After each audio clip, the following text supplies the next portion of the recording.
Hey, what's up, players? WWE Hall of Famer Teddy Long. I just want to endorse some of my brothers that are doing an outstanding job of podcast. I'm talking about the first Black Champ podcast, one of the greatest podcasts of all time, and it's growing and growing each and every day. Talking about my man, J.R. Bang and Champ from the Port. Players, you better take a listen to them, and if you don't, I'll have J.R. Bang and Champ put them in a tag team match, and it's going to be a lot of trouble.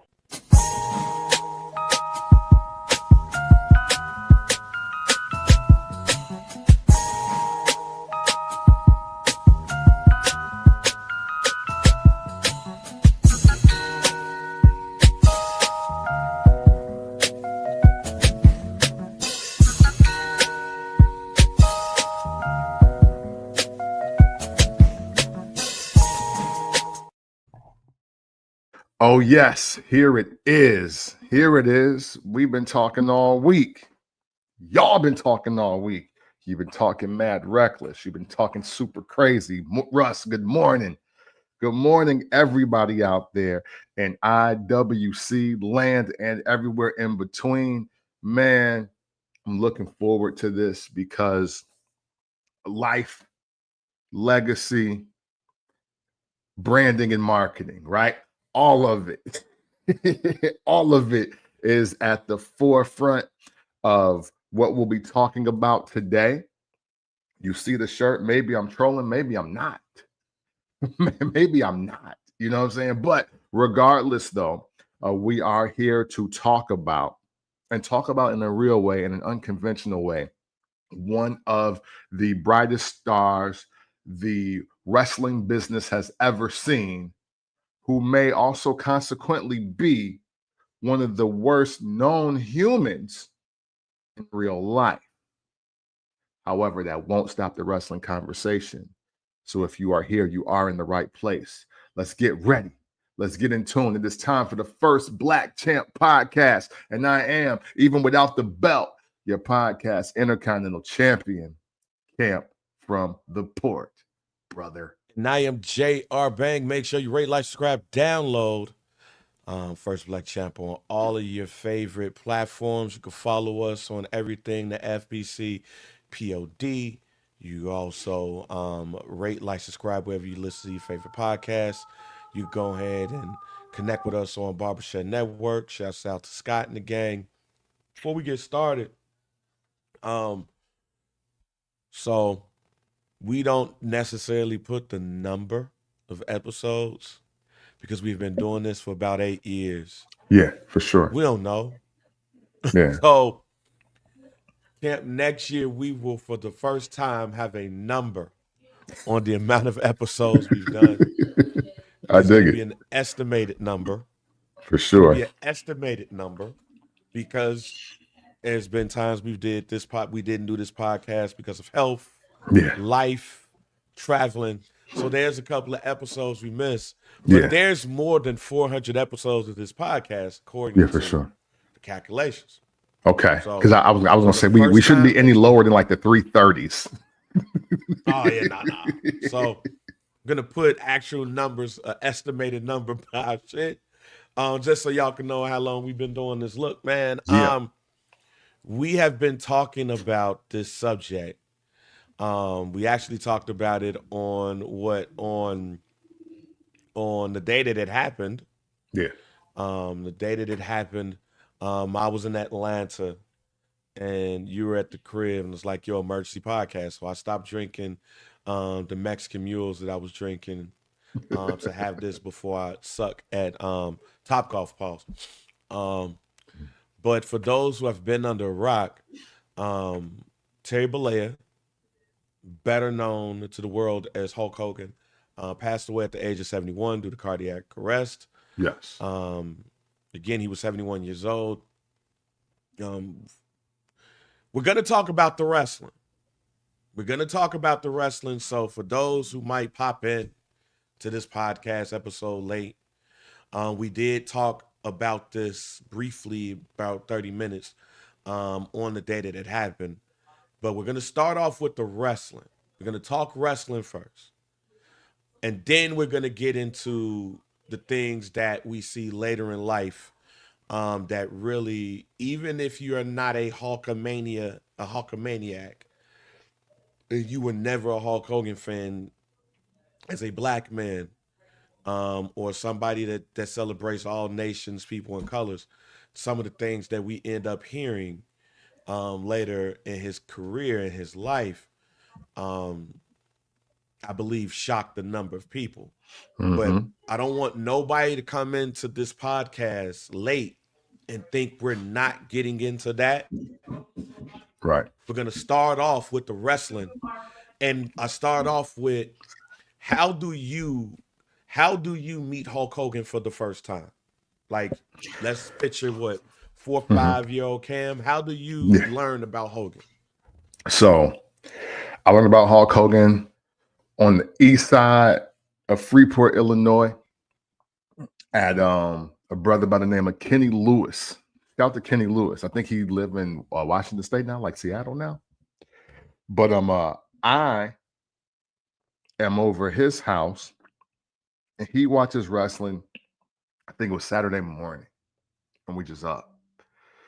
And for anybody that may be I don't know, I don't even know if I should share all this, but Kenny was dating my mom, and me and his twin daughters and his older son Marquise, we all kind of kicked it.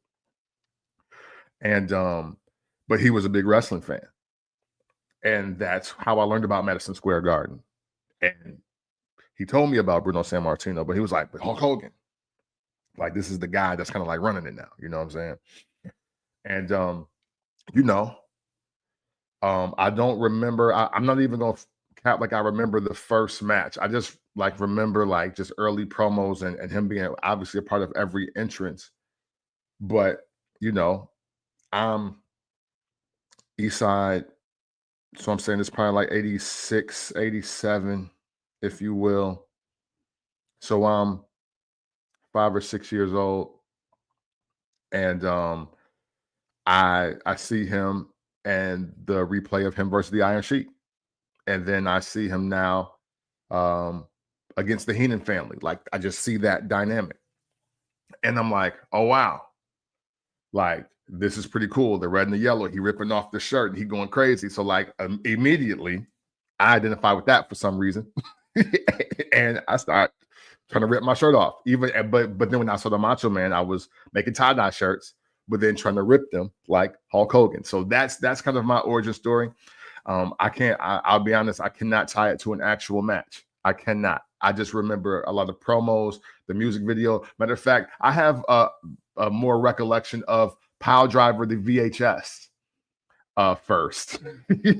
and Hogan be on the cover with the hard hat, and then seeing all those videos. That's my first real memory. And then I watched WrestleMania 4. Like those are the first two memories that I retain. Watching the Pile Driver of VHS and watching WrestleMania 4. And although Hulk Hogan is not the star, if you will, of WrestleMania 4, he is the attraction, and the Macho Man is the star. So that is where they become my first two memories. Yeah, my first memory of Hogan is not necessarily a match. In fact, it's my parents. You hear the name before you even see a match. Mm-hmm. You hear about wrestling before you like really get in tune with it. And while WrestleMania 4 is not the first time I watched wrestling, it's what made me a wrestling fan. Mm-hmm. So anything before that is, while it's a blur, it's more of when I started to watch wrestling, my parents know who Hulk Hogan is. And then I would go over my cousin Marky house, and he has the WWF magazines. Mm-hmm. So I'm looking at Hulk Hogan on the cover and everything, and this is what 1988 or whatever. Mm-hmm. So it's between WrestleMania 3, WrestleMania 4, which is why when anybody asks me who I'm a fan of, I'm a Macho Man guy.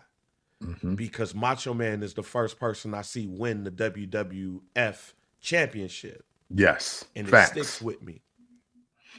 It also, I guess you could call me a day one Hogan hater. If you look at the trajectory, I am a day one Hulk Hogan hater.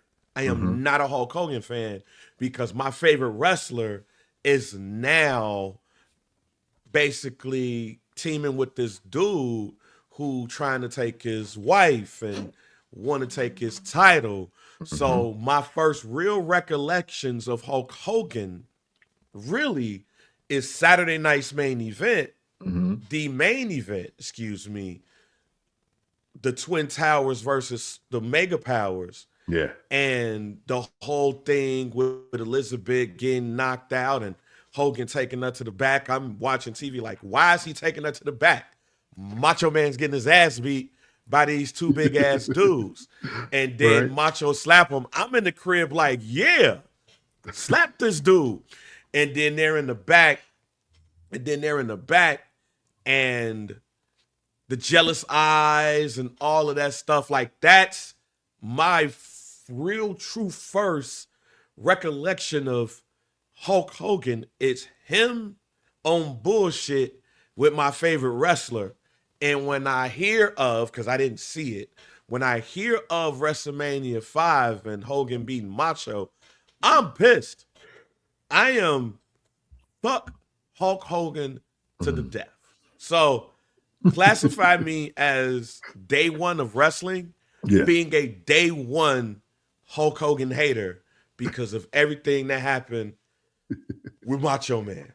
Yeah. So and I was absolutely on the other side of the fence. Right. So when you hear some of the things in this podcast, also don't take it away don't take away anything of oh, you've always hated Hulk Hogan. Yes, but I hated Hulk Hogan, the character. Right. I didn't know who Terry Bollea was until later in life. Yeah, for sure. So, real quick, let's get into this. Hulk Hogan was born, or Terry Bollea was born in Augusta, Georgia, on August 13th. So, yeah, you're kind of right, Donnie. The 2025. And what's funny again, as I told Camp, I made a video of my thoughts on Hulk Hogan versus Terry Bollea 10 years ago to this day. So we'll get into that though. But Hulk Hogan was born in Augusta, Georgia, on August 11th, 1953. When he was a boy, they moved to Florida. He pitched in Little League Baseball. He attended Robinson High School and began watching professional wrestling at 16 years old.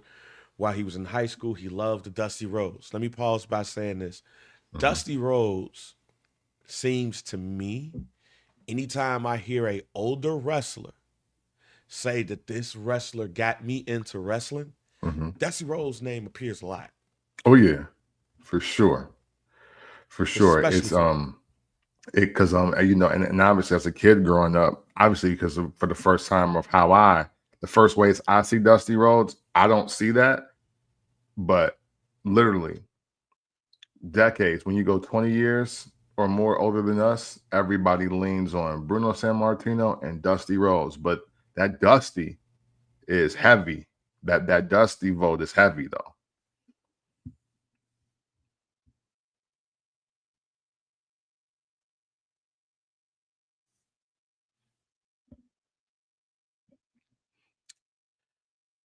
So now let's get into, he starts watching professional wrestling.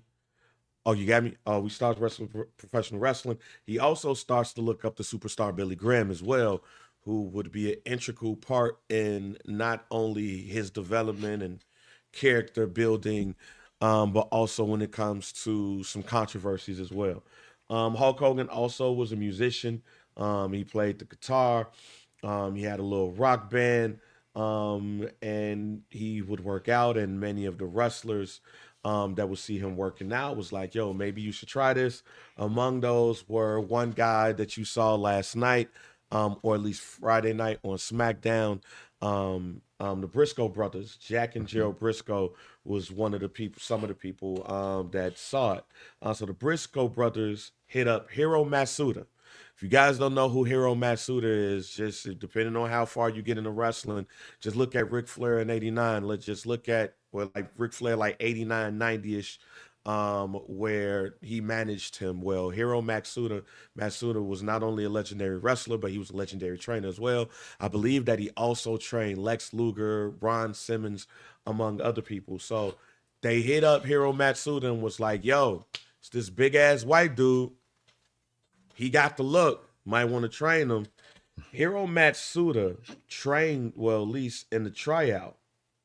Um, they didn't think he was it. Also add Eddie Mike Graham, who was like, "Yo, I don't want to do that." Yeah, they didn't really get along, but they accepted the request, and in the first session, Hiro Matsuda broke Hulk Hogan's leg, and after 10 weeks of rehab, Hulk Hogan was like, "Yo, I'm back," and he tried to break his leg again, and Hulk Hogan blocked it. The rest is history. So in '77, after training him, he starts to get into wrestling. They book him against another guy who was there. In his professional wrestling debut, he wrestles B. Brian Blair. For us old heads, we know him as one of the Killer Bees. But he wrestles him in his first match. Um, and then also he would put on a mask and be called the Super Destroy. Um, After stopping to work with Matsuda, um, he took a hiatus in wrestling and was managing clubs. And then they started to open a gym. But then he gets back, he hooks up with his homie, Ed Leslie, known as Brutus Barber Beefcake. They started managing this club, but then also he got him back into wrestling because you see these two white dudes, excuse me, they look kind of alike. They got good physiques and everything. And they go ahead and they become a tag team. Hogan hits up superstar Billy Graham, help him find a job. And they agree. So he starts working in Alabama. So then in Alabama, him and then Ed Leslie are known as Terry and Ed Boulder. So they're the Boulder brothers, and they start wrestling all over the South, including Memphis, and everything. How do you make And white then names he whiter? That's goes on a crazy. talk show. So when we start looking at the name, hey, look, hey, the fact that these dudes was named the Boulder Brothers, though, I'm gonna leave those statements. It sound like Yeah, some junkyard dog type of shit. Like yeah, for I'm sure. Joe Blow, the Lover Man. Y'all should be paying us. Um, he's on the talk show in Memphis next to Lou Ferrigno, and he dwarfs him. And Jeff Jarrett's dad, is like, yo, this might work as something. So he would start wrestling as Terry the Hulk Boulder, and sometimes he would wrestle as Sterling Golden, which definitely sounds like a porn name. Yeah. Um, yeah. I, In I 19, would if I go was ahead. 18 and had no conscience, or if I was on OnlyFans, that would definitely be my joint. Now Yeah, that I know that. yeah, he definitely. In December, he won his first professional wrestling championship, the NWA Southeast Heavyweight Championship, Northern Division. That's in Alabama and Tennessee when he defeated Bob Root. He dropped it to Bob Armstrong, and he wrestled briefly in Georgia Championship Wrestling, as well as Golden, excuse me. In 1979, Terry Funk introduced Hogan, or Boulder at the time, to Vince McMahon's father, Vincent J. McMahon, and he was impressed with him. He wanted to give him an Irish name, so he gave him Hogan, and he wanted to dye his hair red. Um, and by that time, he said his hair was kind of like starting to fall out, and he was like, "Nah, we ain't dyed. I'll just be a blonde Irish." So he wrestled his first match in the WWE under the name Hulk Hogan, defeating Harry Valdez. In the November episode of Championship Wrestling, he made his first appearance in Madison Square Garden, defeating another young legend in the name of Ted DiBiase in a bear hug. After the Mm. match, reportedly Hogan thanked DiBiase for putting him over, told him he owed him one. a favor that he did eventually repay to the $1 Million Man. Yeah. Hogan gave former tag team champion Tony Altamare as a chaperone and a guide to help him guide him through wrestling. Hulk Hogan would also wrestle in matches with Bob Backlund, and he had a huge feud. This was before 87, y'all. He already had a feud with Andre the Giant, which culminated in the showdown at Shea Stadium in 1980. He was a heel during his first run. His manager was Classy Freddie Blassie. For those who know your wrestling, you know who that is. You So pencil neck geeks. So the first run of Hogan in the WWF is all heel based. He's out there with the cape on. He's running around with Classy Freddie Blassie. But here's the question that I'll go to. I've said on this podcast before that I've said on this before that Vince McMahon will make you forget that certain characters exist. How, when you found out that Hulk Hogan used to be a mean bad guy, and in fact, Andre the Giant used to be the good guy, like, what are your first thoughts when you see, as you get older, you see heel Hulk Hogan? Yeah. Hey, I was just like, oh, so remember, because I'm older and Rocky 3 is my favorite movie. And I say, oh, this is where the Thunder Lips character is really from. So look, I can't cap. Even for me, I like it. Because again, Rocky 3 is my favorite movie. Even to this day, Rocky 3 is my favorite movie. And my favorite scene, well, one of my favorite scenes is the opening scenes and the charity boxer versus wrestler event. So again, me just being, I guess, a fan of just that dynamic. However, I'm thinking, and maybe this is just me being a dumbass kid, I'm thinking that Hulk Hogan is acting as the bad guy in the movie. so Vince McMahon has totally screwed me up regardless, because I don't even, there is no Terry Bollea to me. Hulk Hogan is a real person.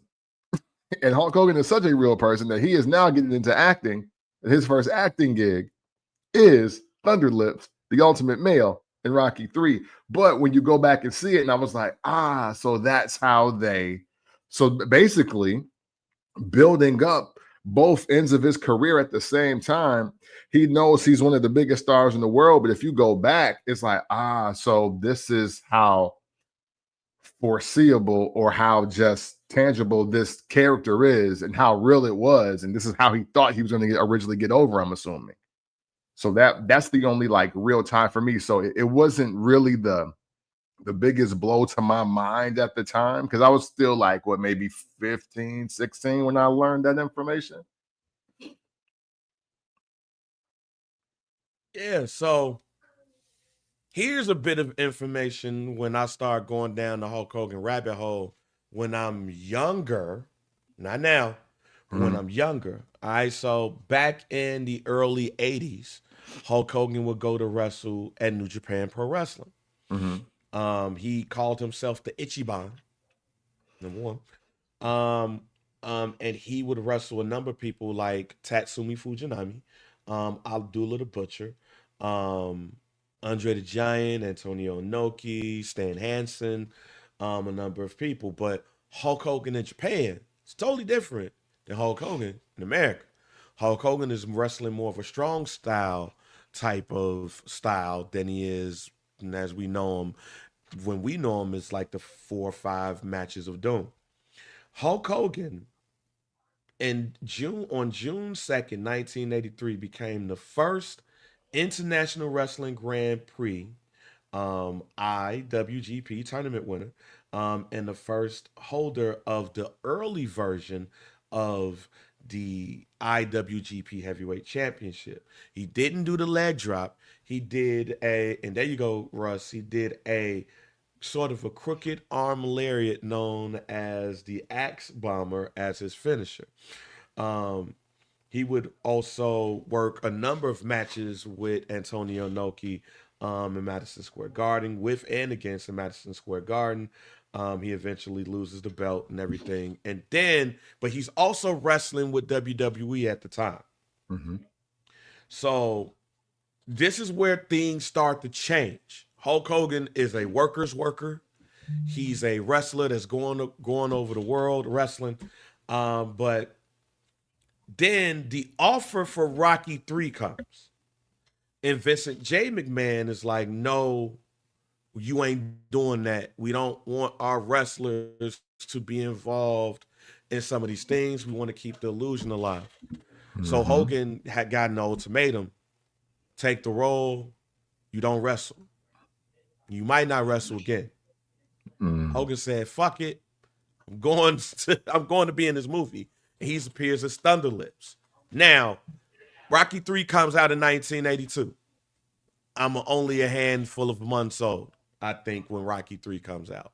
So I don't know anything, but when I see Rocky 3 for the first time when I am younger, I'm like, damn, that's Hulk Hogan is Thunder Lips. So that's when you have your story about, that's my introduction, like, damn, Hulk Hogan was Thunder Lips. Like, yo, what the hell going on? You wrestling Rocky? Like, what's going on? Now, transition that now to AWA. Mm-hmm. In what I would say is some of the biggest drop balls in wrestling history. Pause. So Hulk Hogan ends up signing with the AWA, owned by Vern Gagne, in August of '81. He starts as a heel because that's what he was on TV before, being managed by Johnny Valiant. But then everybody started to love Hogan. It's like, yo, that's Thunder Lips, G. Like, what are we talking about here? I'm not booing him. So not only does he become a face, Hulkamania is kind of born, so to speak, in AWA. And he's going up against the Heenan family and Nick Bockwinkel. And Nick Bockwinkel is somebody that you've talked glowingly on this podcast before. Yeah.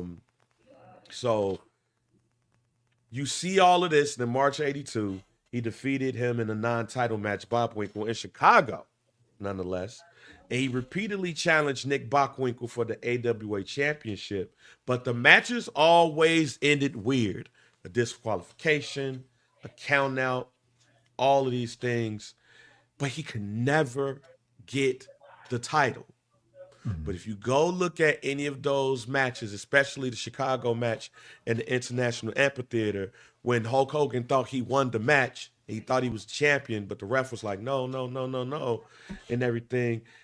It seems like Hulk Hogan does not get the belt because of, I won't necessarily say old school tactics. I will say that it's better to chase the heel than the heel chasing the face. But he never gets the title. Vern Gagne does not put him over. And Hulk Hogan says, yo, it's time for me to dip. But he did it by quitting in a letter and not showing up. And Vern Gagne like, yo, what the fuck going on? So talk to me about when you find out about Hulk Hogan's AWA days, and even with some of the stuff that Jonathan Hood, our OG, would tell us about some of the things that were rumored to have happened, such as Vern Gagne offering the Iron Sheik some bread to break Hulk Hogan's leg. Well, I equate all of that into Vern's hate for Vincent Kennedy McMahon. So for me now, granted, when I learned this, because obviously once we hit our teenage years, I'm just enthralled in what's happening, like many other teenagers. I don't learn about all this stuff until like mid-20s. So, and this is me wanting to know more of the detail and the information about just the wrestling business and trying to learn how does it really work and why do things happen like this? Because by now, I've seen the Montreal Screwdrive. I've seen Shawn Michaels leave. We've seen the Ultimate Warrior story and all this. So I was like, yo, it'd be a lot of stuff happening in wrestling. So let me go back. So now hearing all this information about Hulk Hogan, I was like, oh, well, the first thing that came to my mind, in all honesty, was, so man, Hulk Hogan was going to be the man no matter what. Was he ever going to be was it ever maybe foreseen as this big global superstar? Maybe not. Maybe not. But but when I hear all of this and I see all of this, it's like, oh, so really Hulk Hogan was going to be him regardless. It was just about what promoter, what organization, what region was going to bet the house on him and how they were going to bet the house on him. So, and I'm sure because there's too many stories that have taken place saying something very similar. I believe Vince McMahon showed up in front of Hulk Hogan and was like, look, this is the plan. This is how we're going to run this. And respectfully, Vern Gagne don't know what to do with you. So come to death row. We going to get this cracking. Titan Sports about to take off. I see Hulkamania running wild. See Hulkamania running wild for you, sir. You just gotta sign the contract. And I believe that is what happened. I believe that's why Vern Gagne is no short on his absolute hate for Vince McMahon. And for me, it's just now wrestling receipts and wrestling politics taking place. Oh, somebody broke his leg before. Hey, I bet you he couldn't take that leg break now in his late 20s, early 30s. I bet he couldn't take it now. We should try to get him the fuck out of here because, one, we're going to lose a lot of money. And then, obviously, Vince's money is longer than mine. So now here we go with the wrestling, with the dark side of wrestling politics, if you will. And it is interesting, but I think it speaks to really how hot of a commodity he was when he technically hadn't even really gotten started yet. Yeah, first Black Champ talking about the legacy of Hulk Hogan, kicking it off for wrestling right now. Make sure you follow us on everything at FBC POD. Yeah, the whole AWA thing, I was just like, when I learned about it, I'm like, whoa, everybody's in the AWA. Yeah. And let me first say, like, everybody outside of like Macho Man and Sting and Ultimate, like mostly everybody else, or let me just say this, and man, I wish Hood was available, but because it's one question that I think is I would love to be asked by somebody. I don't know if it's ever been asked.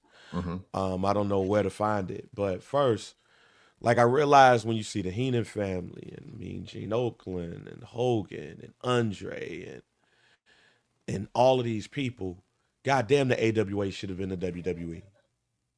Well, yeah, but see, so like I'm glad you say that because yes, you're right, but this is why we can't ultimately just shit on Vince McMahon and get him out of here because it takes vision to see that, though.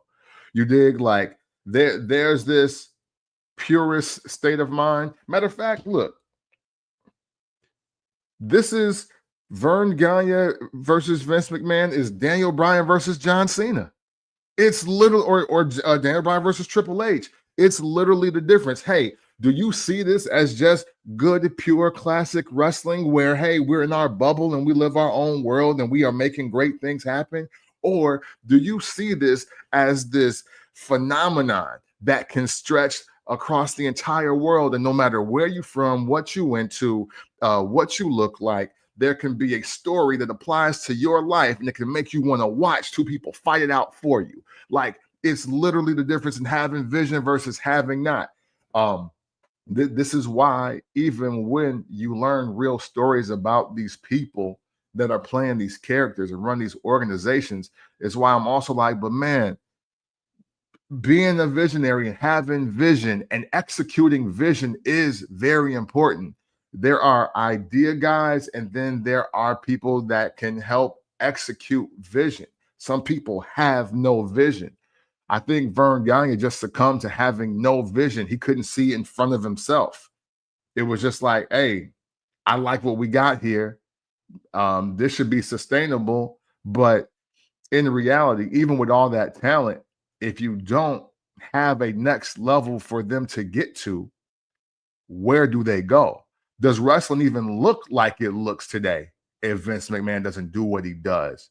The answer is no. And we got the answer because there hasn't been anybody to come behind him. Matter of fact, the only person to compete wouldn't try to compete until the 90s, and that's Eric Bischoff, and he even did it wrong. So vision is so important. Right. And unfortunately, I think Vern Gagne, the real loss here for the AWA and the real loss for all that talent is like, bro, when will creative have something greater for me? And he didn't have the answer to that question. The second question is, and this goes into where things change and like history changes. When Hogan then leaves AWA, Vincent Kennedy McMahon,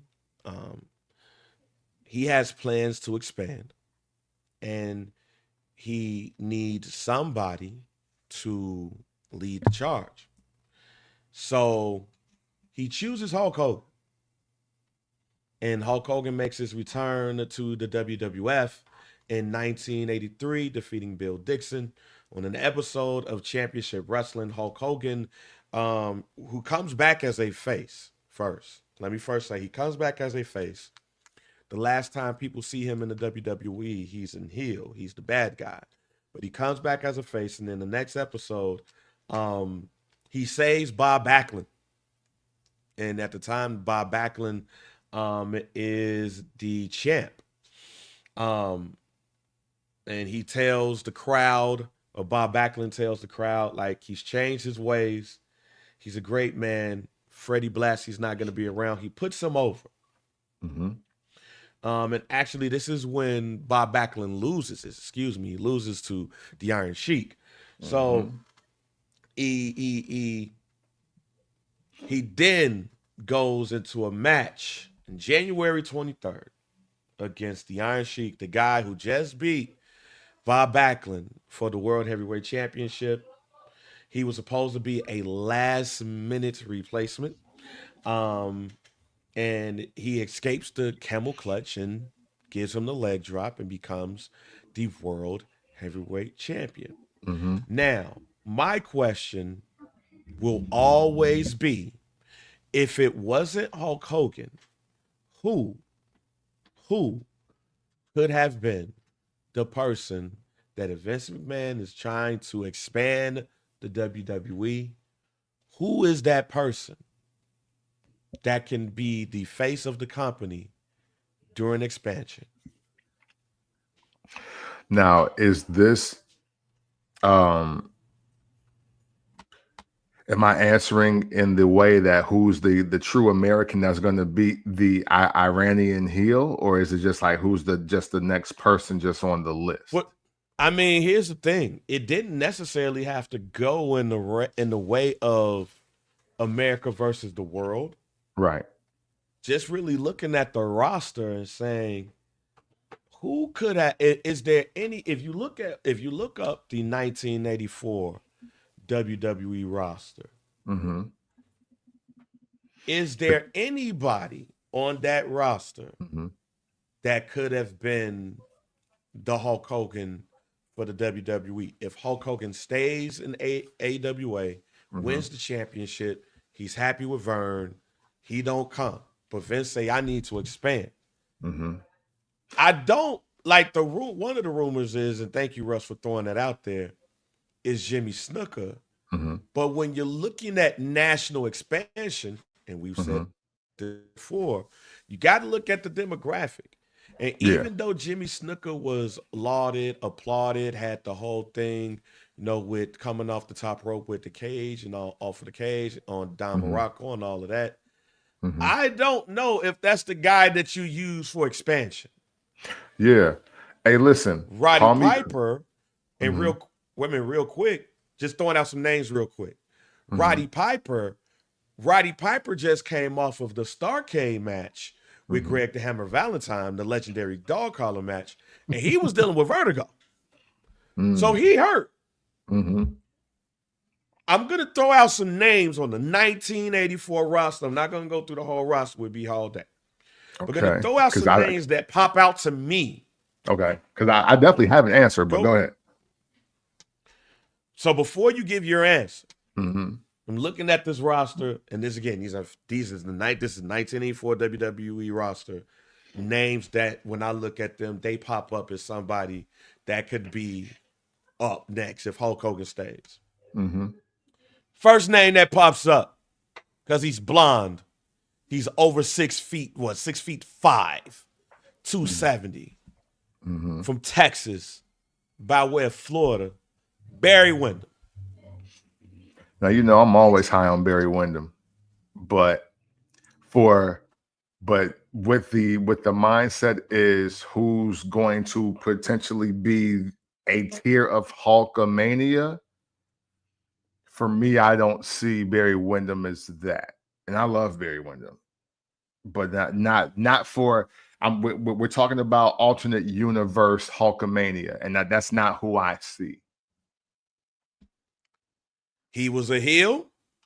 He's an Olympian. Ken Patera.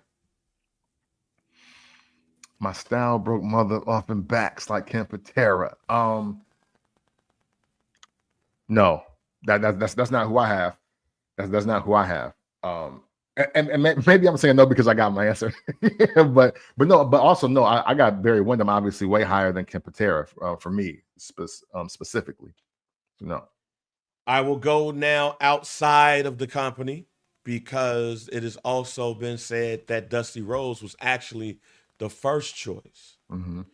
Do you believe that 1984 Dusty Rhodes could have led the WWF into the national expansion that they were looking for? Based on where wrestling was, yes, because Dusty Rhodes was already the American dream. He took a lot of black mannerisms, as they would say, black mannerisms, and he was already over for most of the world anyway, as far as the United States go. So Dusty Rhodes, honestly, to me, it's never a bad pick, but that even wouldn't my pick. Who would be your pick, or would have been your pick outside of Hogan? So literally, and I'm glad we said this, my pick. And I was going to say this earlier because I knew it was going to show up in the comments. Hacksaw Jim Duggan. I think people totally underrate how popular Hacksaw Jim Duggan is from 84 to 89. And because he's carrying a 2x4 and a flag, granted, he may not be the most handsome guy in the world. Obviously, it's crossed eyes and all that shit. But at the end of the day, he is the original MAGA man. Like, he is it. There is nobody that speaks to being more MAGA than Hacksaw Jim Duggan. And that USA chant is, even to this day, people say the USA chant like Hacksaw Jim Duggan. Like, there is one way to chant USA, and Hacksaw Jim Duggan created it.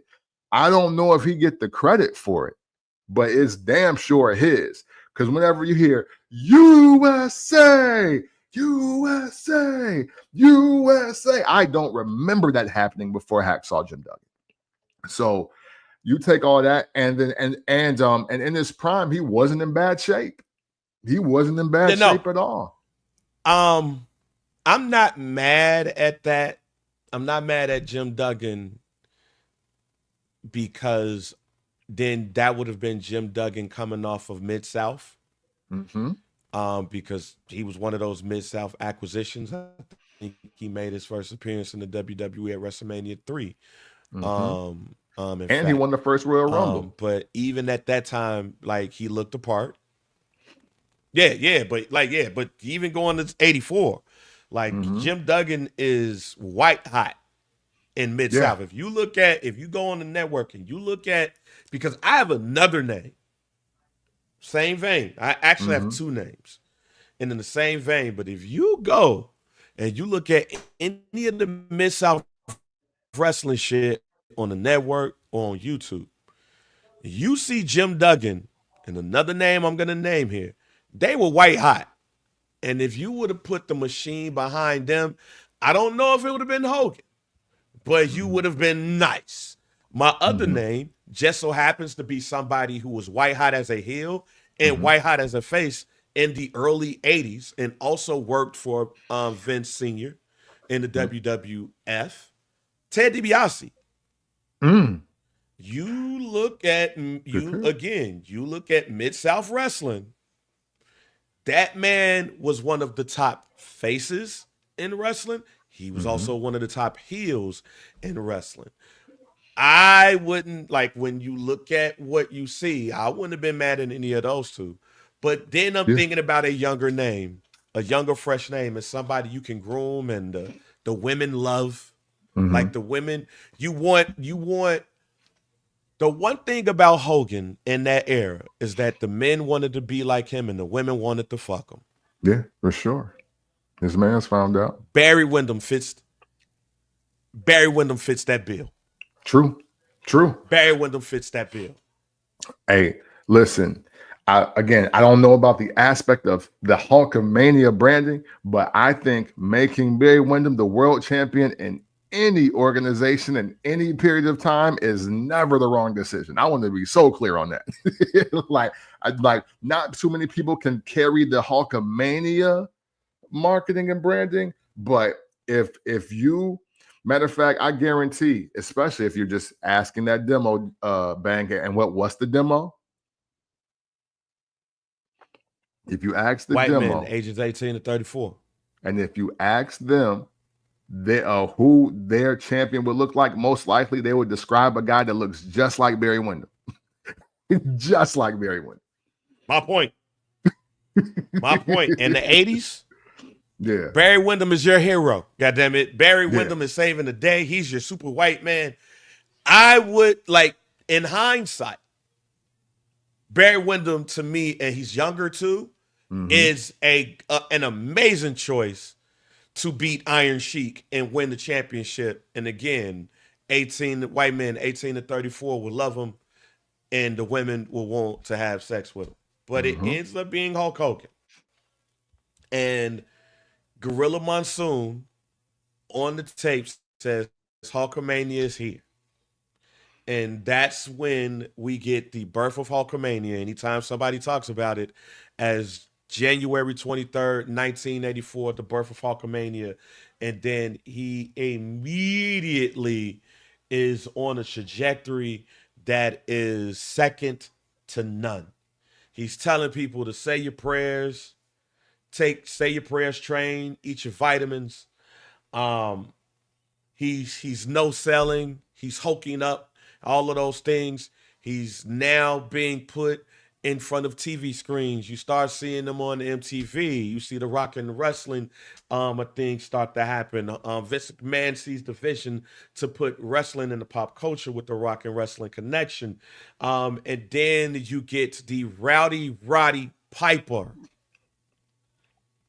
And yes, we know that, Ole. It does. You have to do something else, but that's why branding is important.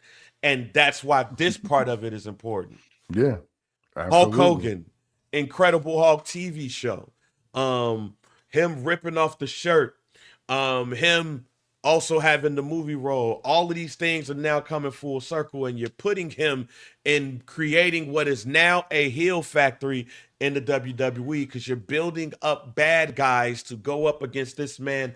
And the first real bad guy that we see go up against Hulk Hogan is a man that we named Rowdy Roddy Piper. Rowdy Piper comes to the WWE as a manager at first because he's hurt. Still dealing with vertigo and things from the dog collar match. He comes in as a manager and everything, but now he's back. He's buffed up. And now he is Hulk Hogan's first real opponent, along with Mr. Wonderful Paul Orndorff and Cowboy Bob Orton. You see things at Water Settle the Score with Cyndi Lauper, then which leads into the WrestleMania card being built, which is a tag team match with one of the famous black men of all time and somebody I share a birthday with, Mr. T, combining Hulk Hogan and Mr. T versus Paul Orndorff and Roddy Piper, Cowboy Bob Orton in their corner, Jimmy Snuka and Hulk Hogan and Mr. T's corner. So now you have one of the most popular black men in the world, one of the most popular figures on TV at the time, and Hulk Hogan versus these guys over here at the first big wrestling event for WWF. Starrcade is a year prior, so it's not the first mainstream big main event type of events, pay-per-view event in wrestling. But you have one where the world is watching, the WWF. The world is watching. Yeah, there we go.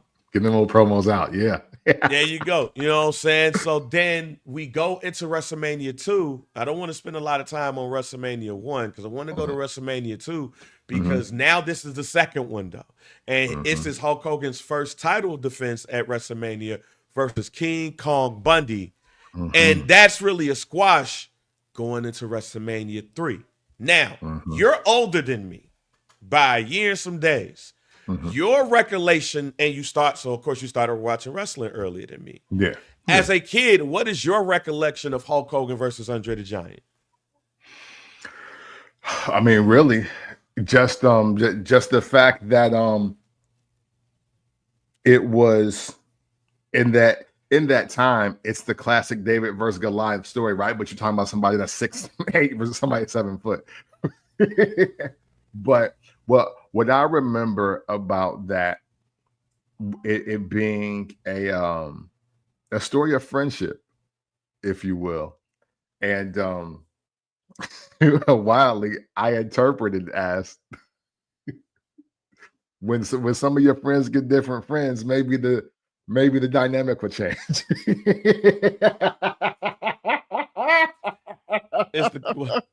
It's the classic after school special. For sure. Right. So now, but to Russ's point here, so now look, by the time we get to Andre the Giant, listen, man, Alvin the Chipmunk, Michael Jackson, Mr. T. Okay, that is the holy trinity of everything right in the world to me by the time we get to Hogan versus Andre. So when I see Hulk Hogan running with Mr. T, I'm already like, okay, well, no, he got to win. Like, matter of fact, hey, look, I wanted this shirt more, and I thought I could get it in a tank top because Mr. T had it more than it was about Hulk Hogan at the time. That's just the black boy joy in me. Pause. But for me, Hogan versus Andre, for me, it was a little different because obviously, and I've spoken about it on this show, I thought Andre the Giant was the ultra mid pack because I didn't get it. Like with the black singlet, he barely moving around. Now, granted, again, I'm in the 3rd grade, bro. Like, so this don't even, so don't tell me about the 70s. Wouldn't hear. Mom didn't even meet my dad yet. Mom didn't even meet my dad yet. So I can't do anything about Andre with the fro. Never saw him at this point in time. I see the short curls with the singlet, and every subtle move is just supposed to hurt. And Hogan is doing a hell of a job of selling. But for to me, honestly, it was more about the feat itself, which does explain why WrestleMania is put the way it is, because obviously for the younger kids and for the younger demo, that's what this is for. Like, WrestleMania 3 is for me. It's for Bang. It's not for you wrestling aficionados. It's not for you elitist wrestling fans, because the kids are here to see the guy with the red and the yellow that rips his shirt off do something that they never thought could be done before, which was slamming somebody twice his size. And when he does it, it don't even matter that it's for the title. It don't even matter that this counts and is going to it's going to count as a win or a loss record for a guy that went undefeated for like a decade.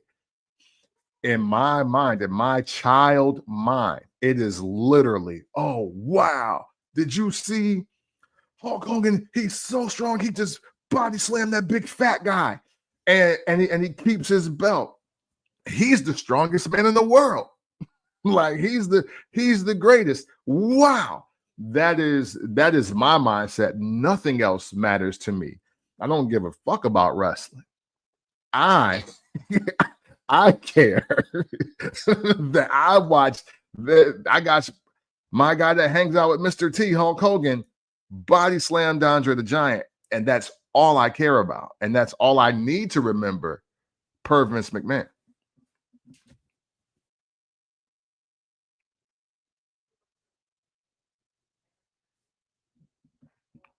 So I feel bad what I'm about to say. That just shows you how I get into wrestling. While I was into wrestling, I didn't give a shit about Hulk Hogan. Let me. I feel bad by saying that I don't watch the Andre the Giant Hulk Hogan match till maybe like 91. Oh, okay. Columbia House had a Best of WrestleMania tape. And I watched it for the first time on that cassette. And I was like, damn, that happened? That's how much everything before WrestleMania 4 was a blur to me. Matter of fact, the Columbia House Best of WrestleMania tape really gets me, not only really solidifies me being a wrestling fan, that's what start making me go dig in the crates. That take makes me go, let me see what else happened before WrestleMania 4. Is that Columbia House Best of WrestleMania tape. Because now I get to see, like, now I see Macho Man versus Ricky the Dragon Steamboat. And I didn't know that match existed. I didn't know Macho Man as a bad guy. I did not know him as that. I did not know him as the Intercontinental Champion. I know him as the world champ. Yeah. So I credit Columbia House Best of WrestleMania cassette tape as what got me to start digging in the crates and learning more about wrestling before WrestleMania 4. With that being said, however, though, when I looked at it, that's when I'm also like, wait a minute, hold on, fam. All his friend wanted was a title shot. And you mean to tell me he couldn't give him a title shot? Getting everybody else one. Why you can't get a homie? So when y'all hear me say Hulk Hogan has been a heel since WrestleMania 3, that is also why. Because when I start digging in the crates, I'm not there in the moment. I am looking in hindsight right off the bat. And in hindsight, I'm like, yo, he came up to you nice and asked for a title shot. And you said, nah. And see, and me as a kid, I'm like, why does he want to fight his friend for the title he just won? Right, yeah. Why you want what he got? Like, why?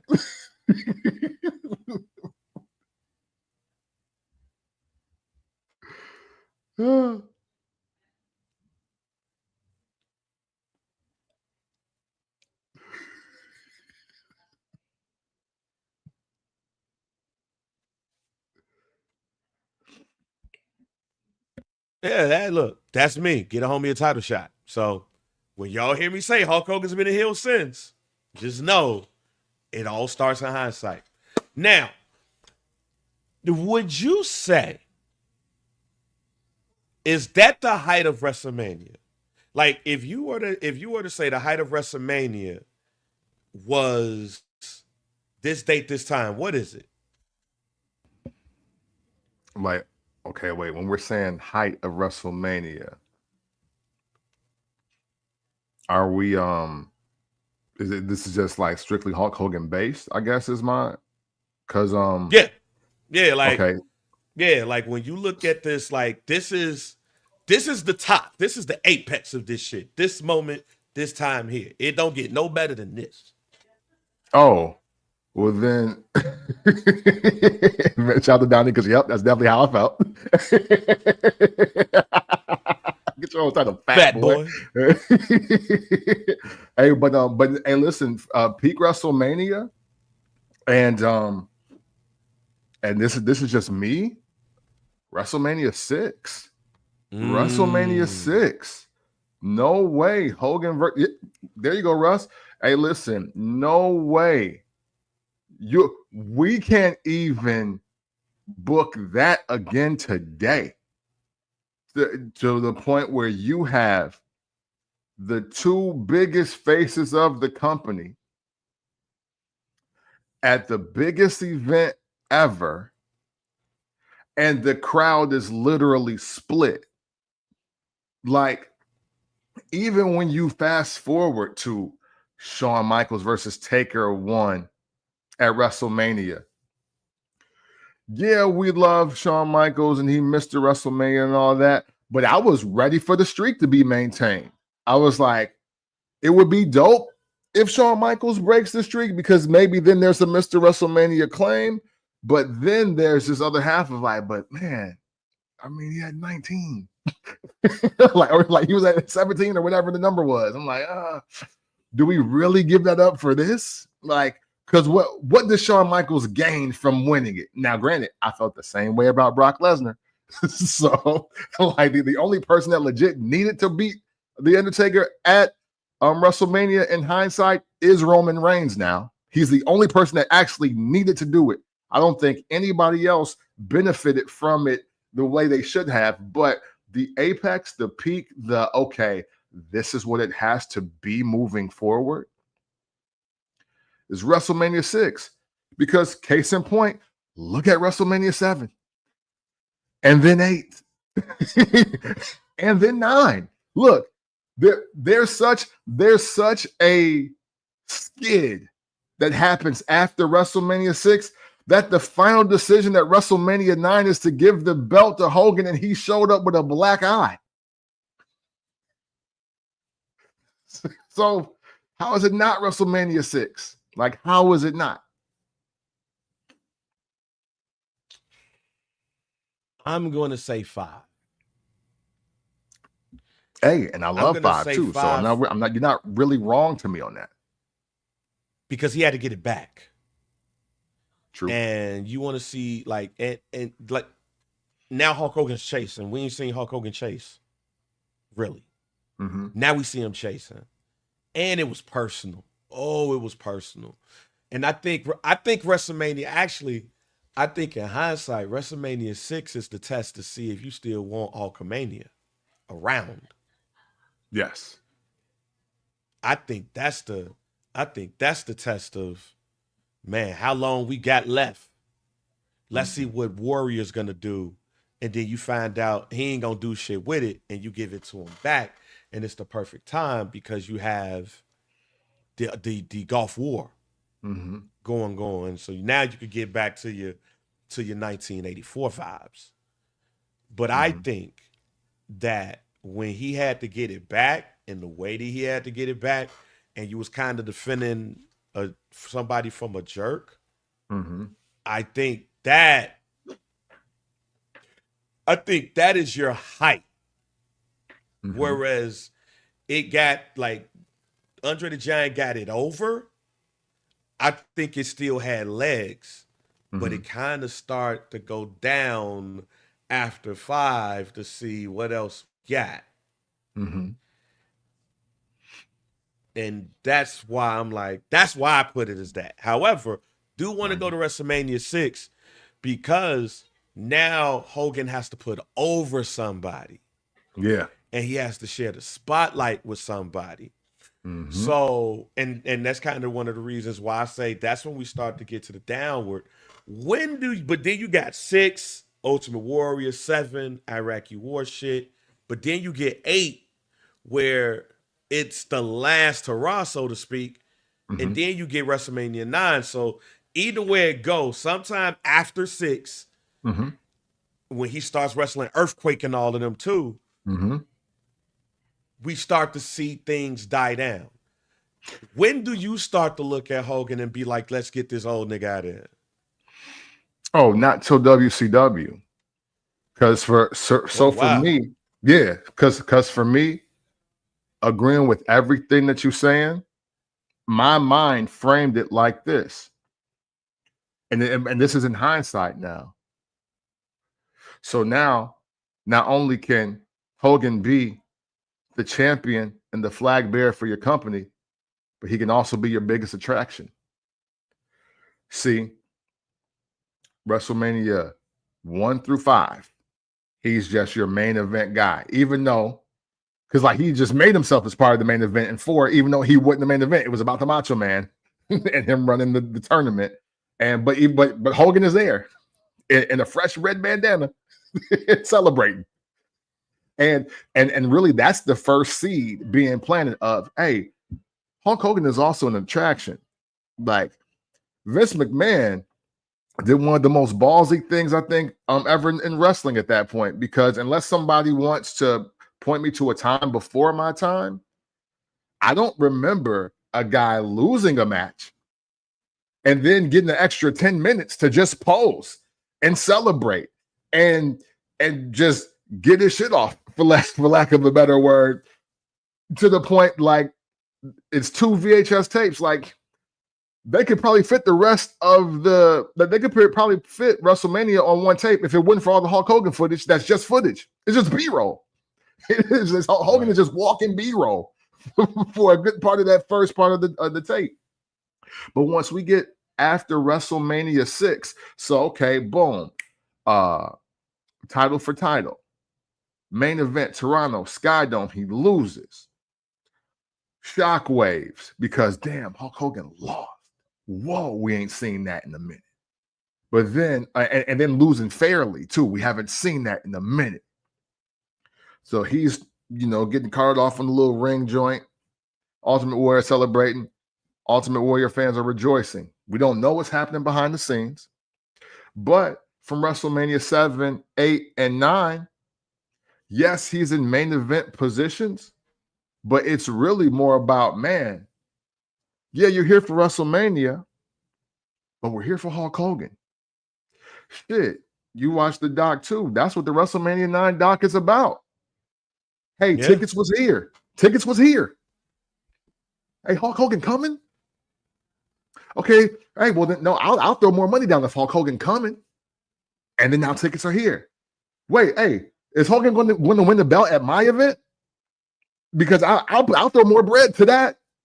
I can sell more of that, and Hogan wins the belt. Like just WrestleMania 9, and sorry Bret Hart, sorry Yokozuna, but that was literally Hulk Hogan is just such an attraction. By the time we get to 7, 8, and 9, it's no way it's get him out of here. For me, when he pulled up at WCW in that convertible and that weak ass music and that Hulkster shirt was created, where I was like, okay, yo, this is the Aldi's version. Like, nigga, this is Mountain Lightning. This is not fucking Sprite at this point. That's how I took that. That's when I was like, okay, maybe this is a wrap, because this is the Sierra Mist of what I'm used to seeing. So I want to transition into the WCW thing, because as we said, things kind of die down, and the company basically tells you that too. And after the King of the Ring, Hulk Hogan is not to be seen in the WWE again until years later. But now he's in WCW. They do I think it's like Universal Studios or some shit. They do the announcement that they got him on. They got the ticker tape parade. Mean Gene is there to meet him. They got the as you call the Sierra Mist, which I do love Sierra Mist. I don't like this new shit they got. Yeah, but Starry, yeah. Sierra Mist definitely over Starry. Like, so look, in hindsight, it should have worked, right? Yeah, it should have worked.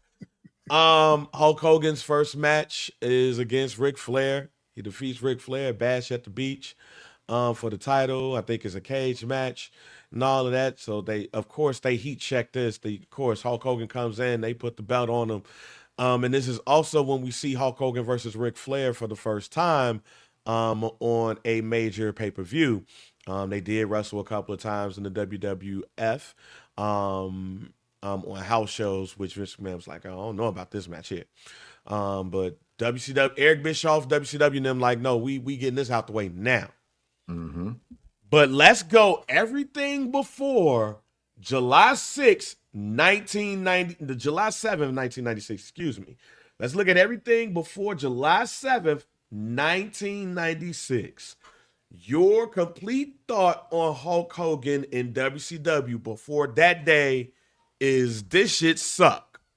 Or does it grow on you? What are we thinking before the ultimate moment? So this is a great question. Because for me, I was just like, maybe I'm too old for this. But then again, Hulk Hogan is also showing up to WCW, what, 50 pounds lighter? like instead of 305 He's or 275. You know what I'm saying? Right. 275, which, hey, look, he's still a very big human. but that ain't this don't look like Hulkamania to me. So I'm not feeling it at all. And now, as I'm into 13, 14, 15, now granted, I'm starting to like Shawn Michaels and Mr. Perfect more and Ravishing Rick Rude more. So it really shouldn't even be about that. Like, I like Sting, you know what I'm saying? But it was just the presentation of Hulk Hogan WWF at the time versus now in WCW. And then he running with Jimmy Hart. And I was just like, yeah, this ain't it. This just ain't it. It was, I think it was, in hindsight, the classic case of, hey, you know what? Matter of fact, it's the bottle of water analogy. It's the bottle. Sometimes you put a bottle of water at the gas station and it's $1. If it's in the hotel, it's $5. And and whatever the other shit about the water is. But it's like, the value maybe is where you are and not you yourself. And yeah, everything about it didn't look larger than life anymore. It didn't look like something that I had to believe in. It didn't look like something I had to aspire to be. So for me, the Hulk Hogan, the face red and yellow Hulkster run was terrible. He looked more marginal, beatable, and just, dare I even say, out of touch in that first run before the eventful day in 1996. If I hated Hulk Hogan in WWE, I hated that motherfucker in WCW.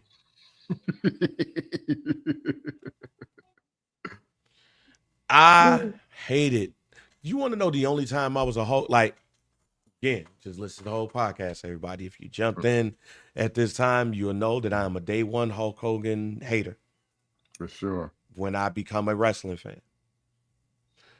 But the only time that I liked Hulk Hogan was against the Dungeon of Doom, because I was like, what the fuck are we doing here? That's it. Like, this is the only time I'm looking at Hogan like, yo, beat these motherfuckers' asses, fam. Like, what is Kevin Sullivan doing? Why we got Kamala and Loch Ness and the Ultimate Solution? Why did we even name him that? Do y'all know what that is? Like, did you have history? When you name somebody the Ultimate Solution, do you have history class and know what that term means?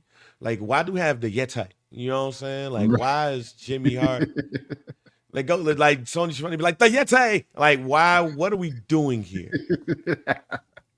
Yeah. Hey. And when he was going against Vader, you know what? When I think about it, and I was gonna save this question, and I'm still gonna say this question, but to me, Vader was the closest he had to a real, like, scary opponent to me when I look at it in hindsight. And they were stiff with each other, Pauls. They were whooping each other's ass and everything.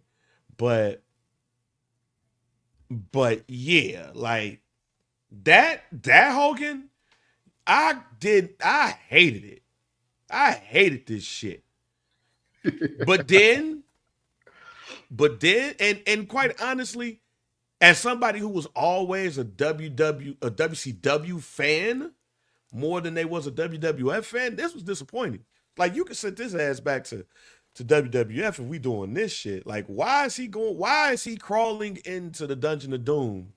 There's no Hulkamaniacs here. Like, no, fam, no. Who wrote this shit? Version of Hogan. Because I hated that version of WCW. Why are we doing this? But then July 7th, 1996 happened. Hulk Hogan, Bash at the Beach, Third Man, the formation of the NWO. The next day, that next Monday, when you go to school and you find out that Hulk Hogan is a bad guy, he just leg dropped Sting and Macho Man and Lex Luger, and fans are throwing shit in the crowd, and he's sitting there with Kevin Nash and Scott Hall. What are your thoughts the next day, that Monday you go to, well, you ain't in school. You ain't in school. It's July 8th, Monday, 1996, Summer's Day. You just went outside and the homie told you, did you see what happened with Hulk Hogan last night? He a bad guy. First thoughts. Well, see, nobody ever was that guy for me. I was that guy for them. So, but I was like, wait, what? Hogan is a heel? And then, so what's so interesting about this for me, because obviously we're WWF fans. And I was like, yo, Macho Man was right. The first thing I say is the Macho Man was right. The Macho Man been feeling like this is the 80s. This is crazy. This is crazy. But hey, also, because for me, again, y'all know where we come in on this. 80s, mid to late 80s. I've only known Hogan to be a face. By the time 1996 has gone back, I have not gone back to watch 70s wrestling in the AWA. I do not know nor care at this clip about this. So I am 15 years old, and Hulk Hogan has just turned heel, but now I am back interested in what happens next, because all the players are there.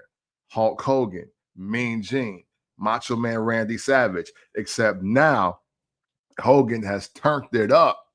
And now even his voice is sounding like something I need to pay attention to and to believe in. Now, as the people are throwing the stuff in the ring. And to me, though, he kicking facts.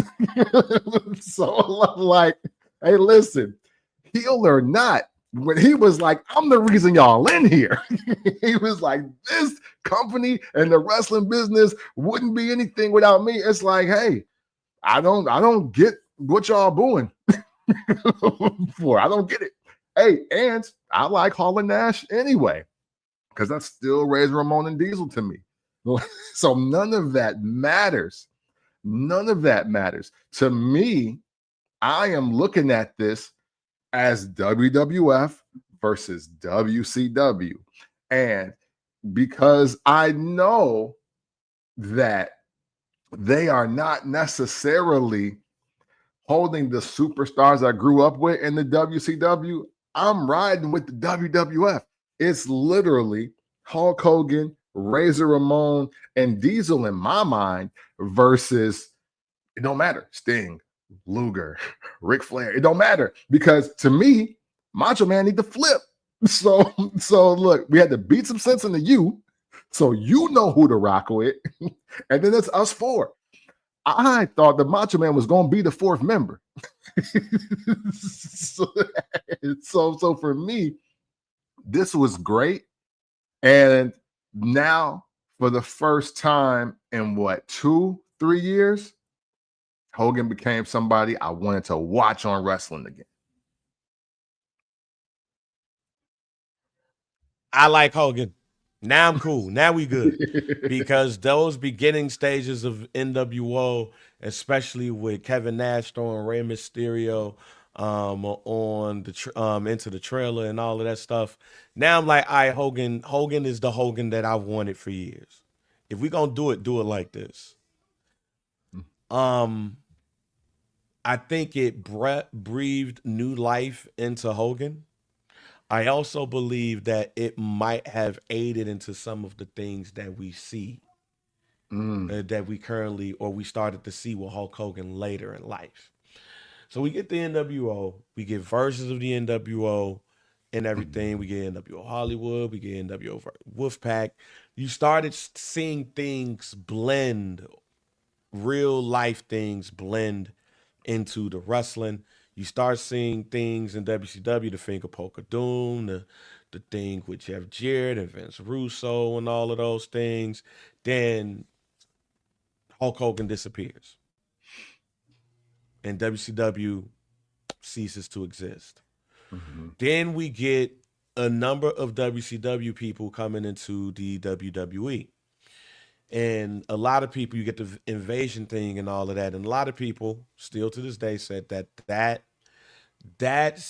segment, that storyline doesn't matter. Well, yeah, that FUNB, I am going to forget about that Hogan. I'm gonna forget Yeah, about the no. Hogan when he wasn't even going by Hogan no more. It was coming down the aisle from Vero Beach, Florida, Terry Bollea. I'm gonna forget that was nasty Yeah. WCW times. All right. You want to talk about pointless characters? I don't care how real they were. That was so Yeah, pointless. like Just go it home. got bad. Like it got bad that he was going by Terry Bollea for like 3 weeks on Nitro, fam. Like, what are we doing? At that point, just cash him out and send him home, bro. like if you feel like you got to pay him, cash him out and send him home then. Yeah. But then WCW wrestlers started coming to WWE. You have the invasion angle. And a lot of people say that that invasion angle didn't mean anything because you didn't have the Stings, the Goldbergs, the NWO at the time. You didn't have none of the bigger names, the Lex Lugers, none of that. You had like, Lance Storm. No diss, because this is a Lance Storm podcast, ladies and gentlemen. Sure. When he was the Saskatchewan champion, I was with that shit. Sure. And you got others and stuff like that. But then when Vince McMahon started teasing the poisoning of the WWE, and the NWO returns with just Hogan, Hall, and Nash, your thoughts on Vince McMahon bringing back the NWO to poison the WWE, which leads to one of the most iconic matches in wrestling history? As far as the build-up, I hated it. It was garbage to me. Because to me, and this is what Vince McMahon will do on the slide to you. He'll take your shit and ruin it, just so we're clear on who the big dog is. Because because the DX revamp in 06 was better than the NWO coming to the WWE, and it ain't even it's not even a question. That's by far. Triple H and Shawn Michaels getting back together for DX in 06. This is Jesus freak Shawn Michaels and semi-corporate and Nepo husband Triple H were better at DX in 06 than the NWO coming to the WWE. And I say that because the WWE was built on, Jesus, let me get my acronyms and letters straight. The NWO was built on being anti-establishment. It was taking over from the outside. That's why they were the outsiders. Why do you want me to believe that Vince McMahon, the person who literally got on TV and said that I own my competition, I killed WCW, and now it is mine. Why do you want me now, 24 months later, to sit here and believe now you're about to ruin it with the NWO? Like, why? Why do you think I'm that stupid? Me. Do you think I'm that stupid? The person that's been watching since 85. You think I'm that stupid? No, that was terrible. That it was a terrible idea. It was, and I mean, especially again, as you just heard me a few moments ago, we kicked this off. I said, man, once Bash at the Beach happened, that's Hulk Hogan, Razor Ramon, and Diesel in WCW. You want to convince me that this is the NWO for real? Then you need to trot Scott Steiner, Booker T, and Sting out there, or some three of the three of the WCW lifers, and it replays again, or maybe just that pocket again. Because hey, look, I love Buff Bagwell, Scott Norton, and Scott Steiner as NWO members. At least give me the B team of those guys and be like, no, we still NWO. Fuck all that dumb shit. Hey, we waited for Hall, Nash, and Hogan to come back to get things together. Then and only then would I have liked the angle better. But the angle of Vince McMahon poisoning the company by using an element that almost took him out, that he was happy to acquire just 2 years later, didn't make sense to me at all. Yeah, I was geeked. Like, I was geeked when the NWO re-debuted, and it was just three of them. Mm-hmm. Like, I ain't like when the NWO became like real life GDs, trying to make everybody flip and stuff. That was not me. But when they came back, and not knowing everything that Scott Hall was going through, not knowing that Kevin Nash's body is breaking down, I had high hopes, and we gonna do this right. But then it did not happen in that way, and then, but really, the crowd turned on The Rock and went back to Hulkamania, and again, one of the greatest. What I won't say it's one of the greatest. Mm-hmm. Well, you know what? I will say I'm not going to disrespect this match. Mm-hmm.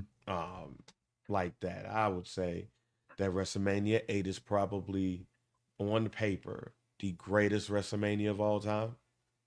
Oh yeah, on paper, And you can say that, this match is one of the greatest of all time because of the meaning of it. Mm-hmm. This leads to The Rock versus Hulk Hogan in the place where some will say was the apex of WrestleMania. Toronto at the Skydome, on a card that featured Rob Van Dam and William Regal, Kurt Angle and Kane, Undertaker and Ric Flair, Edge, Booker T, Triple H, Chris Jericho. The main event, and what should have been the main event that night, is The Rock versus Hulk Hogan, and the Rock defeating Hollywood Hulk Hogan. However, the crowd changed, and a little bit after this, Hulk Hogan becomes world champ. Mm-hmm. Like, that's the crazy thing about this.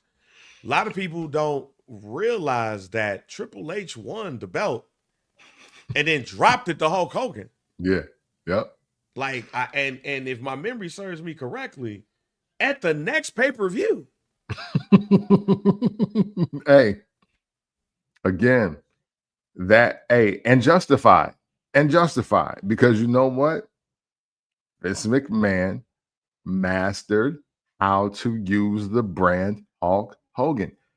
It just, but not the next one, because The Rock ended up beating him again. Mm-hmm. This is at Backlash, the second after.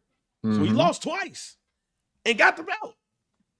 Hey, because listen, Hulk Hogan, the character Hulk Hogan, is honestly, probably, or maybe undeniably, the greatest main event and attraction in wrestling that we have seen so far.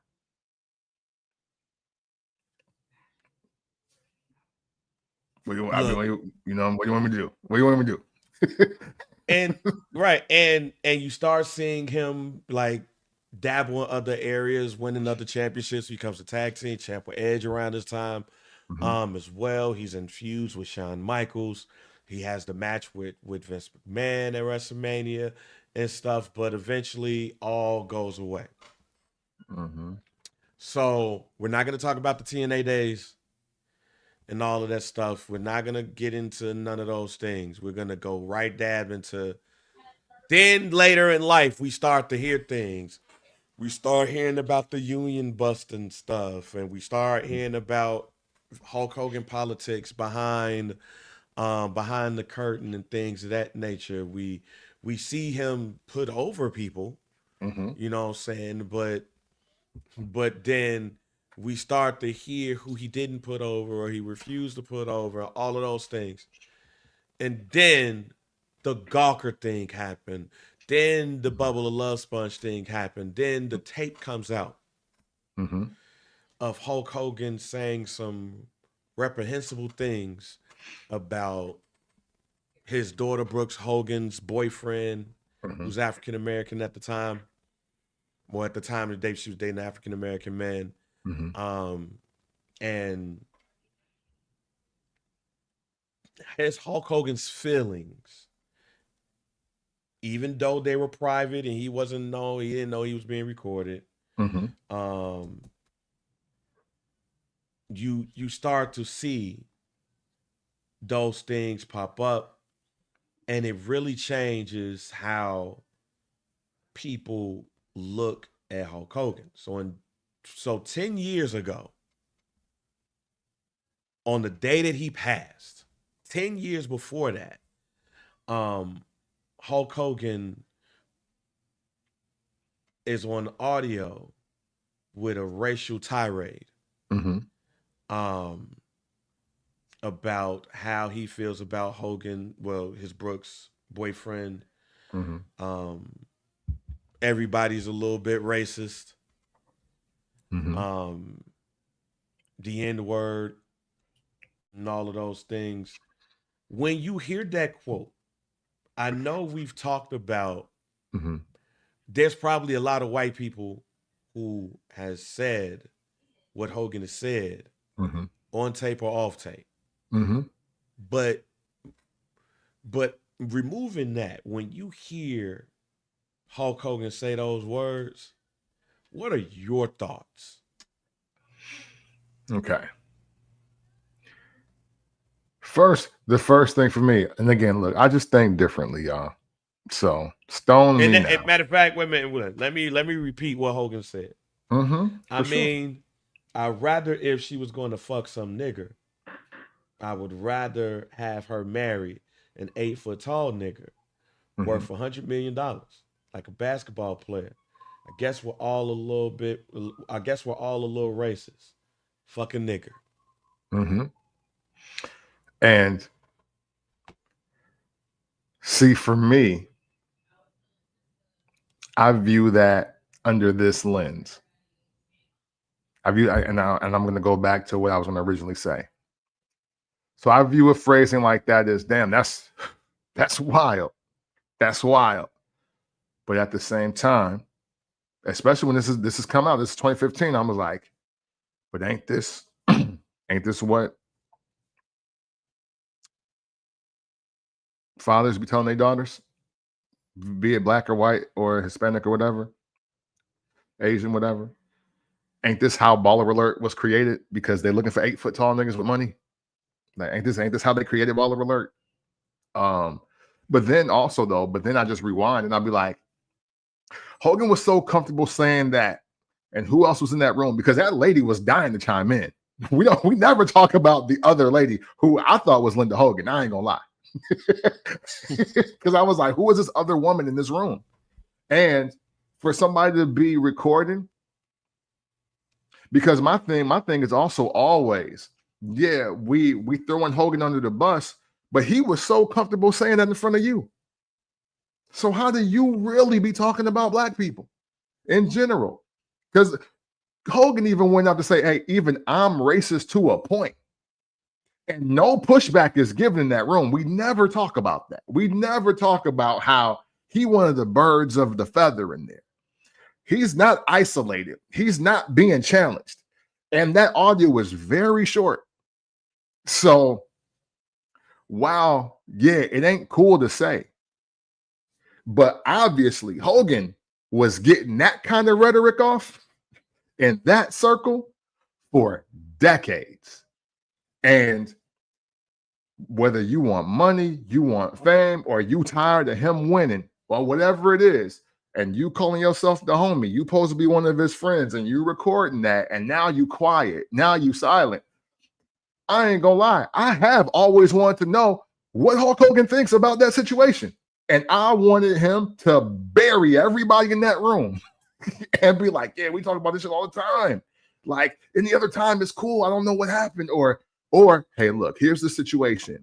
Dude want this. I said no. Blah, blah, blah, blah, blah. Or he found out this. I hit dude. But there's, for me, for anything malicious to happen to anybody, and this is whether you racist, sexist, misogynist, homophobic, whatever you are, whatever your phobia or fear or hate train is, whatever it is, for you to be leaked, for you to be captured and exposed, that means you had to be around somebody else that you obviously trusted to be that person with, and they flipped on you. So that's the only reason why. It's not excusing what was said, because it do sound crazy.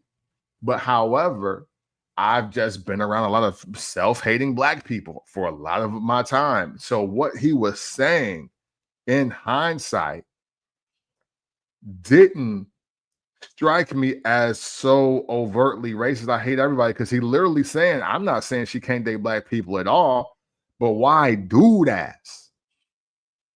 And I won't lie, it didn't really hurt my feelings, because it just didn't.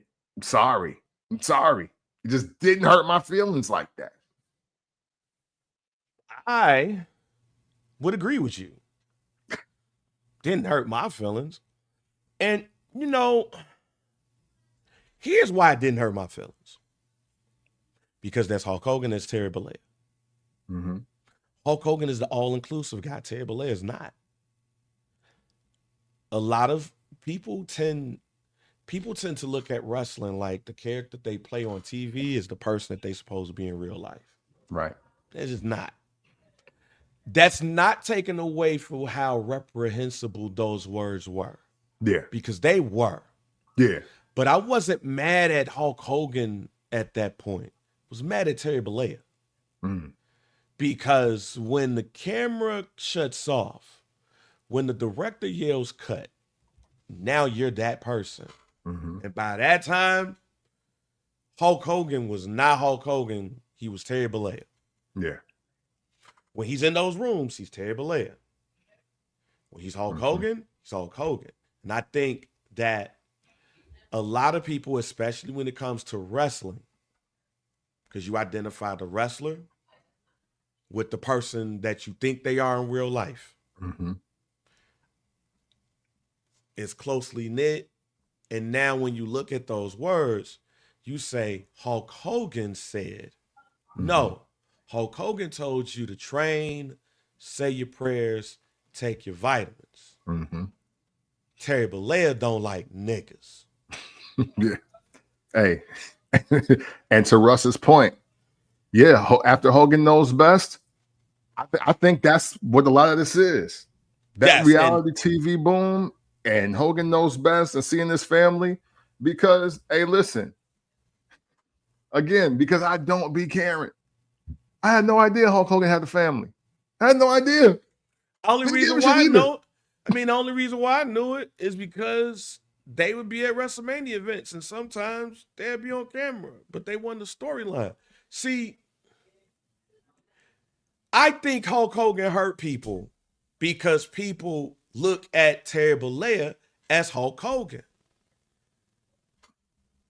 And I'm not, and here's the thing, I'm not mad. Here's the other thing too. I'm not mad at people feeling a way about Hulk Hogan. It just shows me that you've identified that man as one man that whole entire time, and that should never have been the case. But it's the 80s. I understand why, because everything like that was bigger than life. At one point, Hulk Hogan was probably the second most famous person in the world. Yeah. And in the 80s, where hero worshiping was probably at an all-time high, when you see Hulk Hogan on the street, that's Hulk Hogan to you. When you see him eating dinner with his family, that's Hulk Hogan to you. Hulk Hogan didn't have to turn around and play the role of something because you're there. Mm-hmm. But when the cameras are off and you're not in front of the people and you're in front of your friends and your family and now you can be comfortable, you heard Terry Bollea. So I'm not tripping that people are upset. I'm more or less just saying, like, even now as an adult, you have to understand there's the character and there's the man. And at some point, you have to separate the two because this ain't rap. I don't expect Hulk Hogan to live his raps. And I think that's the issue here. I think people expected Hulk Hogan to live his raps. I think people really thought Hulk Hogan was training, saying his prayers and taking his vitamins before he walked out the house. I think people thought Hulk Hogan was wearing red and yellow throughout his house. I think people thought Hulk Hogan's house was red and yellow. You thought Hulk Hogan was the all-American guy. Right. He wasn't. That is not Hogan's fault. Yeah. That's yours. And that's why I think people are hurt, because you fell in love with the thought that this guy that you grew up loving was a guy who did everything that he told you to do before he went and wrestled monsters and defeated them. And it turns out that he's not. Yeah. But I can't get mad at anybody feeling that way because it feels like your hero let you down. Yeah. On the flip side of it, I've always been somebody that's been taught that there's the actor and there's the person or the character that they're playing. And I think a lot of people who love wrestling will find out sooner rather than later that their favorites wasn't shit. Macho Man wasn't said to be the nicest person to women outside of that. The Ultimate, I saw some people say, oh man, I was more of an Ultimate Warrior fan. And you go read those articles and you go look at those tapes about some of the things that the Ultimate Warrior has said about minorities and the LGBTQ community. You go look at those things. And on top of that, look at what wrestling was saying, wrestlers in wrestling was saying about the Ultimate Warrior before he died. Right. Like, boy, listen. Hey, there is a DVD that may not exist no more, but I got it. About like, what was it called? The not the Bizarros. I don't know, something. The even the title is unflattering. It's like the self-destruction of the Ultimate Warrior or something like that. Yeah, that's what it was. And literally, until he did whatever negotiation he did, the Ultimate Warrior or Warrior wouldn't even allow to step foot in Stamford, Connecticut. That's how bad it was. And the WWE produced a DVD of them defecating all over the Ultimate Warrior and saying how, yeah, this was just some shit for kids, but he wasn't that dude. He wasn't this, that, or whatever. But now, though, you know, they're trying to turn the page. They're trying to erase the history. They're trying to scrub some things out. Much like you said about the Macho Man. Hey, look, Andre the Giant supposedly had smoke for the Macho Man. Why? Because he heard he was beating up Miss Elizabeth and he ain't like that shit. Like so, you know, Google Ric Flair, listen to Teddy Long, Google The Undertaker, like Google these people, Google Mark and Richard and Randy and see what you find. Wildly enough. I can't, wait a minute. I can't, for some reason, I think I'm probably going to have to refresh my browser. But Albert Henley just said where I was going.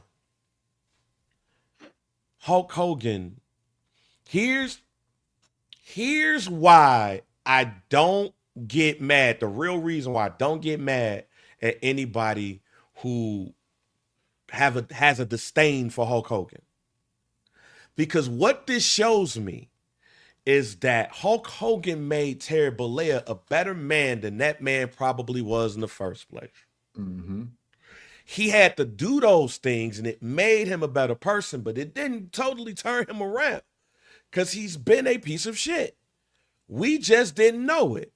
So when the veil is taken off and you see that the person underneath it is ugly as hell, you get hurt. Mm-hmm. I can't get mad at people doing that. But I also can't get mad at people that stick with the facade because the facade made them feel better. Mm-hmm. See, that's the thing. As much as I was not a Hulk Hogan fan growing up, I understand the joy that that man brought the people on every pay-per-view he wrestled on. Mm-hmm.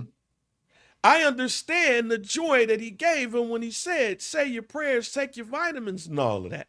I understand that because those people are probably only caring about the character and don't give a shit about the man that's playing the character. Yeah. I could go watch Lethal Weapon and not feel a way about the character because I love the movie. Yeah. But Mel Gibson is a piece of shit. But the other part of it is I'm probably never going to meet Mel Gibson.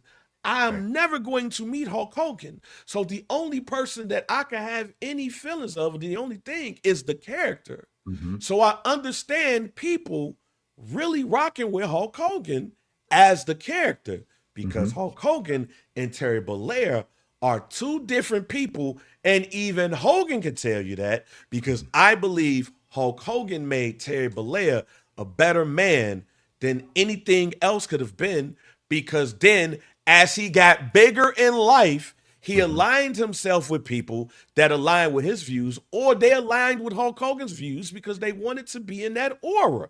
Yep.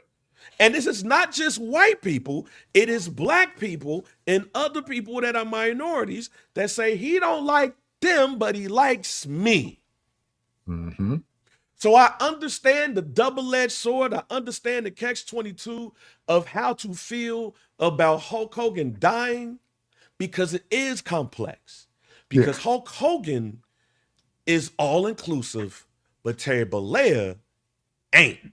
And the quicker we realize that there's a difference between the person that you see on TV and the person that is in their homes, the better it will be for you to put these things in proper perspective when they happen.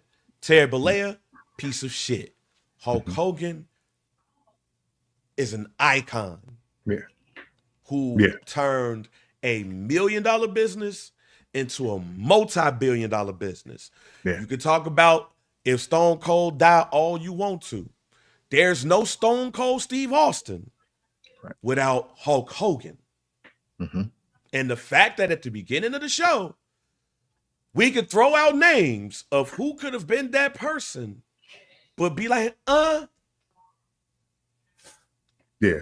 Like there literally is no alternate universe Hulk Hogan that becomes Hulk Hogan. Not even Jesse the Body Ventura.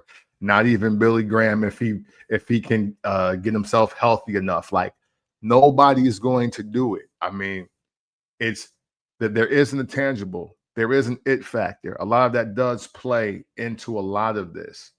And Albert Bang, look, I agree with both of y'all. And Russ, I agree with you too. Like, the only person that we don't need to separate in my mind is Chris Benoit. Like, that's the only one. That's the only one we can't. That's it. Because granted, and he had a lot of success. He was an amazing wrestler. All of that. But at the end of the day, bro, you could have just killed yourself. And maybe, and like, no, not even no maybe. If you would have just killed yourself, we all look at you way differently. And we are so hurt by you taking yourself away from us. But that ain't the case. So with Hulk Hogan and everything, it's just like we can obviously sit and we can be in this space where we constantly are trying to separate or just bury them all together.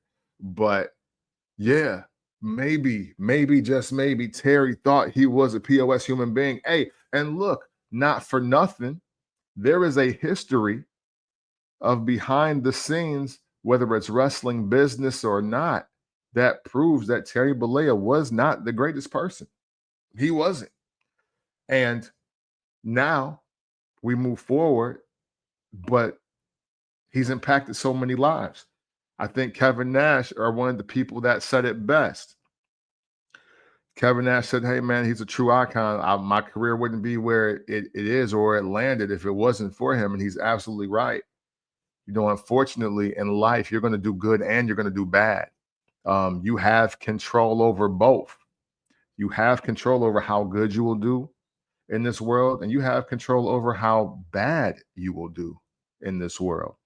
And, you know, wildly enough, and this is just a twisted way of life, maybe, just maybe, Vince McMahon was the only person that could help Terry Bollea do some good in the world as Hulk Hogan. Maybe. Because, I mean, in a way, they both wanted to be that guy. Vince McMahon wanted to be Hulk Hogan just as much as Terry Bollea wanted to be Hulk Hogan. Because who doesn't want to be a character, or I'm sorry, a larger than life figure that represents positivity, growth, development, faith? He wore the cross necklace, so he believed in the power greater than himself. He wanted you to train, say your prayers, and take your vitamins. Vince McMahon and Terry Bollea wanted to be Hulk Hogan. That's why the imagery works so well. There is the science of marketing and all of that, but at the same time, you got two people who may not be the greatest humans, period. But they conjured up the idea of what a great human being could be, that happens to be a professional wrestler, and this is the product that we got. You know, hey, there was a point where milk was good for us. There was a time where you could have a cheeseburger, and not only was it 25 cents, but it was also seen as a nutritious meal. Look where we are in 2025, but yet we still out here eating beef, and that's not me absolving both of these humans for being the POSs that they have proven to be just over time. That's just me really separating life and art, and even though it can run parallel and how it can imitate one another, it's just that sometimes we get so wrapped up into the people telling us what to believe in versus what we should actually believe in. I mean, make no mistake. Yeah. And make no mistake, Hulk Hogan's a piece of shit. For sure. And here's what I hate about the Hulk Hogan thing. I think somebody don't realize how much they could change the world with the power that they have. Mm-hmm. I think about some of the good people in the world that they ever wielded the power that Hulk Hogan had and how much things could have changed. Like, that's what I look at when I look at Hulk Hogan. I don't expect nobody to try to save the world, but you look at people that's chosen and what they do with it, and somebody who has so much of an iconic career later in life, that shit is dead. That's wild to me. Mm-hmm. And while I don't give him a pass of what he said, but as you had stated earlier, I think a number of us say some things in the luxury of our own home that would probably be looked at crazy.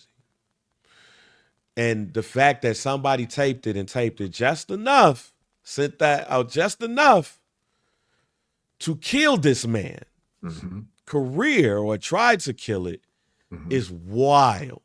Yeah. However, nobody should be saying, even though it's in luxury your own home, like, sometimes you got to understand who you are, and everybody ain't your friend either. Facts. And I think Hulk Hogan quickly found out that, yo, and his friend. But then also outside of that, Hulk Hogan was just a liar.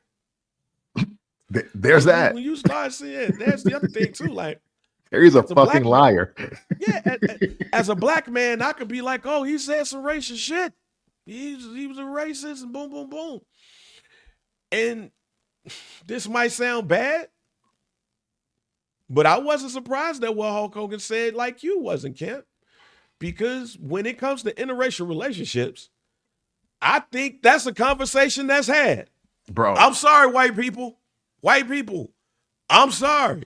But I fully expect, and it might be wrong to say, but I fully expect a father to say what Hulk Hogan said if his daughter brought home a black dude, especially if that black dude ain't affluent. Mm-hmm. I'm sorry. That's just me. Hey, listen, black men, everybody, black or brown men, because I don't know everybody's nationality and everybody ain't got pictures up. I don't care what you are. Earn your first $1 million or $2 million and see how many white fathers all of a sudden want to introduce you to their daughters just off the rip. Just hey, have you met Katie? Have you met my daughter Kelly? Have you hey, it's different. It's different. We don't talk about that side of NIL and college sports and man either. Like, it ain't necessarily just black dudes just picking white girls. Yeah, it's a strategy. Like I said, I'm sorry, y'all. I'm sorry. This is not, and I'm telling y'all now, this ain't to absolve anything Hulk Hogan said. I'm just telling you, that's what I expected. If he ain't feel like this dude ain't got enough for his daughter, I expect any white man to say what Hulk Hogan has said, and that just shows you how I feel about race relations in this country to this day. Mm-hmm. I was not shocked nor surprised. I didn't gasp because it was Hulk Hogan, and Hulk Hogan couldn't or shouldn't say that because Hulk Hogan is the character that pays me. Terry Bollea is the name on all of the LLCs. I feel as a black man, if I enter into an interracial relationship, the white dad ain't gonna look at me with the best set of eyes when he first sees me. Yes. And he probably gonna talk to Ted, his friend, to say, yo, my daughter just brought over this N-word and I would rather him have this. Mm-hmm. That's my expectation. So Hulk Hogan saying what he said, although when you hear it, it's like, damn, it's Hulk Hogan. I'm like, that's Terry Bollea talking. And Terry Bollea don't want his daughter with no broke N-word. Mm-hmm. And he said it and somebody recorded it. Yep. I expect that to be a conversation amongst two white men when their daughter brings home a black man. I'm sorry. Hey, you're right. And even we, but I especially have two friends that live this. That literally live this. So, and you know what? The thing that's had to happen is I know some of the things being said because we as homies, we talk. And then when I meet these people, boy, is the energy different. To the point where I was like, damn, you sure? Man. Right. That's what I'm saying. Like, you sure they don't like you? Yeah. So, stay nice to me. It's a slippery slope when we are trying to condemn somebody for how they want their children to be courted, dated, and be with. Because you literally have to be black to understand. you have to be black and then be around people with interracial dating. Man, you know what, Kemp? I'm going to say it like this. I can't condemn what the expectation. Or let me rephrase it. When it comes to this Hulk Hogan thing, I can't condemn Hulk Hogan for what I expect. Or I can't condemn Terry Bollea from what I expect Terry Bollea to say in a situation like that. Mm-hmm. That's my expectation. I can't condemn because he lived up to the expectation. I could be surprised and acknowledge that he didn't do it. But if I expect that going in, then I'm not going to be taken back. Flip side of it, though, I would be shocked and surprised if Hulk Hogan said that. Yeah. And again, since people connect Hulk Hogan with Terry Bollea, I get it. Totally understand.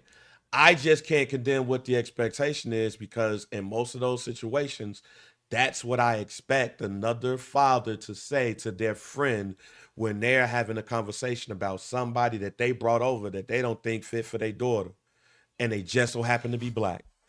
That's my expectation. Yeah. Until the world changes, I don't expect, I expect my reaction to be the same.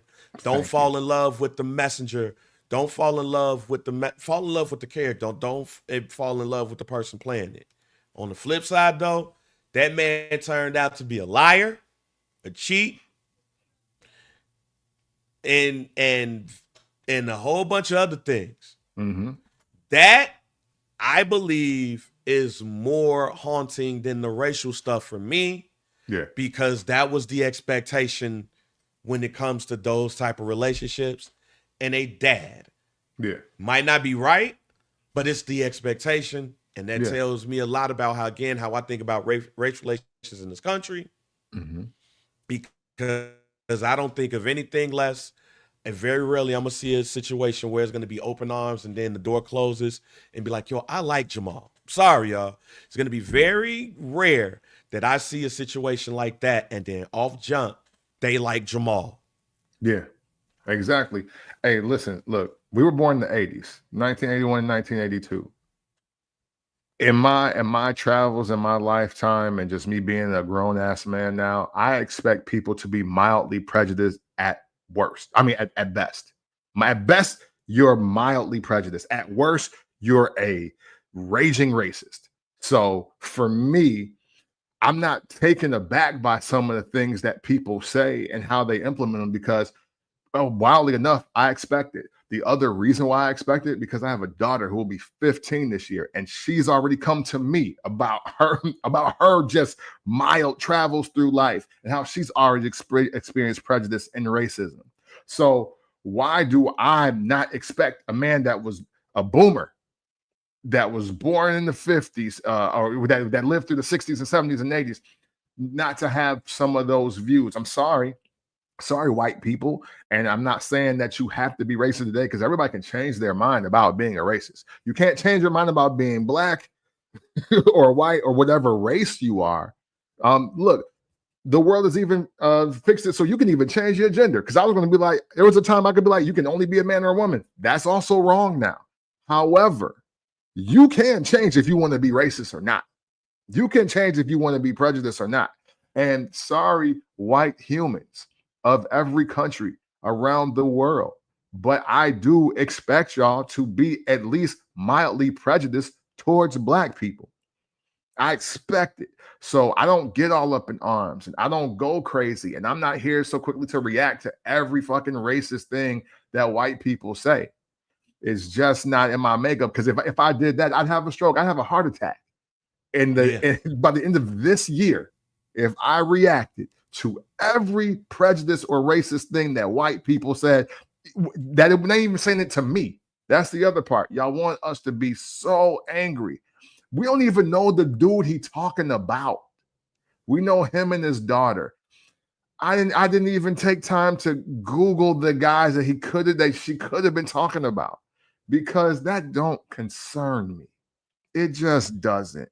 And I am sorry that, as Orlando just put it, the boomer from Florida, the place where we saw George Zimmerman get his shit off and literally get off. Like, I'm sorry. Yeah, that's what I'm saying. That's why. No, go ahead. Go ahead, my bad. Go ahead. No, I'm just saying, because I'm just saying it's just my only issue with this discussion around Hulk Hogan and everything is people got to understand the duality of things. There's a lot of duality when it comes to this Hulk Hogan thing. There's Hulk Hogan, there's Terry Bollea. There's Mhm. Hulk Hogan, the wrestler, that's Terry Bollea, the businessman. There's Hulk Hogan, the father and of Hogans, and then there's the Bollea family. And it also weirds me out that the same people that still listen to R. Kelly is like, yo, fuck Hulk Hogan because of Mhm. everything he did. Like, there's duality when it comes to a lot of this shit. Like, I know people are picking and choosing, and I know part of the reason why people are picking and choosing because at the end of the day, Hulk Hogan is a white man. Mhm. My issue is how do you reconcile with the fact that the character you fell in love with is a piece of shit human? That I think is more of a question that people need to answer, and it ain't just about Hogan. What happens when you find out that somebody that you follow for so long is a Mhm. piece of shit? You fell in love with the character. You fell in love with the musician. You fell in Mhm. love with the actor. You fell in love with the actress. You don't even call that person by their real name. You call them by the character that they played. You fell in love with that. It turns out that the person behind that character ain't shit. It's more Hulk Hogan's than there is anybody else out there in that world. So this is why you should move away from that hero worship and shit and just understand there's the person and there's the character. But you Mhm. also, to me, can't get mad when somebody wants to applaud the character because that's who they fell in love with the first place. Right. It's hard. So I don't think people should disrespect and call people coons and all of that stuff because Yeah. that's something that everybody's going to have to deal with in one way or the other, whether it is celebrity life or you find out that your mother and your father ain't shit. Mhm. Hey, all the cone stuff and all that, that's literally the flip side of Hulk Hogan. And see, that's my problem. People are going in, celebrating death, talking down on black people because they choosing not to disrespect Hulk Hogan and death. But ain't that like why is that okay? but the thoughts on what he called the dude that was potentially dating his daughter, why was that not okay? Like um and this is not me on some MLK Gandhi shit trying to tell y'all, man, only love can drive out hate. It's just like, no, but it's just pointless though. Like it's pointless for, because again, Hogan wasn't talking to you. And in his rant or whatever, I didn't hear him say, I don't want her dating any niggers. I didn't hear him say that at all. But at the same time though, regardless of how you feel about, dude, like what happened to people dying and moving on, and it's like, oh well, like some of y'all going out of y'all way for a good riddance or a fuck Hulk Hogan or a whatever you're doing. But and it's like why? Because you weren't even concerned with Hulk Hogan last week. You weren't concerned with him 2 hours before you heard he died. Why care now? Why care when he can't respond to you? Why care when it's over? It's literally, thank you, Russ. It's over. He dead. And now he really don't hear you. And he never heard you in the first place. If you add him, he ain't gonna receive it. It's not. So, and I'm not here for black people tearing down black people, especially over what somebody white said. That's the bullshit. That's the real bullshit in all of this for me. Is black people tearing down black people over what white dude said 10 years ago. Where are we doing that at? And why? Help me understand that. Help me understand why I gotta go on the attack of another black man or woman out here on the internet or in real life because we differ in opinion about how we should feel about what some white guy said 10 years ago. Help me find the sense in that. So to sum this up, this part of the episode up, your thoughts about the history and legacy of Hulk Hogan or Terry Bollea, better known as Hulk Hogan. The legacy of Terry Bollea himself will always be conflicted. It will always be controversial because he does have a 40 to 50 year track record of destroying a lot in his path, right? There is something to be said about Terry Bollea and the man that he chose to be when the cameras cut off and when there were no lights around. But then again, the legacy of Hulk Hogan, I think the WWE kind of painted it best on SmackDown, the opening of SmackDown, where it's like, hey, at the end of the day, this is what it is. Hulk Hogan is why we stand here on this stage. He is an icon. He is literally every single seed planted that cultivated into the product that is owned by TKO Endeavor today. So for me, Bang, I break it down like this. Yeah, he was against the unions and unionizing wrestling and making them independent contractors. But now, fast forward, do you think you really want to live in a wrestling world? And this is no disrespect, but do you want to live into a wrestling world where JD McDonough gets John Cena money? And do you want to live in a world, a wrestling world where what was the girl let me just use somebody I know, where Summer Rae would ever get a chance to get a Charlotte Flair contract? Like there's something to be said about being the best in your craft. And maybe in hindsight, Hogan didn't want the union because, hey, if y'all just bet the house on me, there will be more money. There will be more money if you're on my bill versus them both paying us $100,000. So there is that aspect of it. But again, that's business and how you choose to do business. But then there's also the lawsuit. Again, Terry is a fucking liar.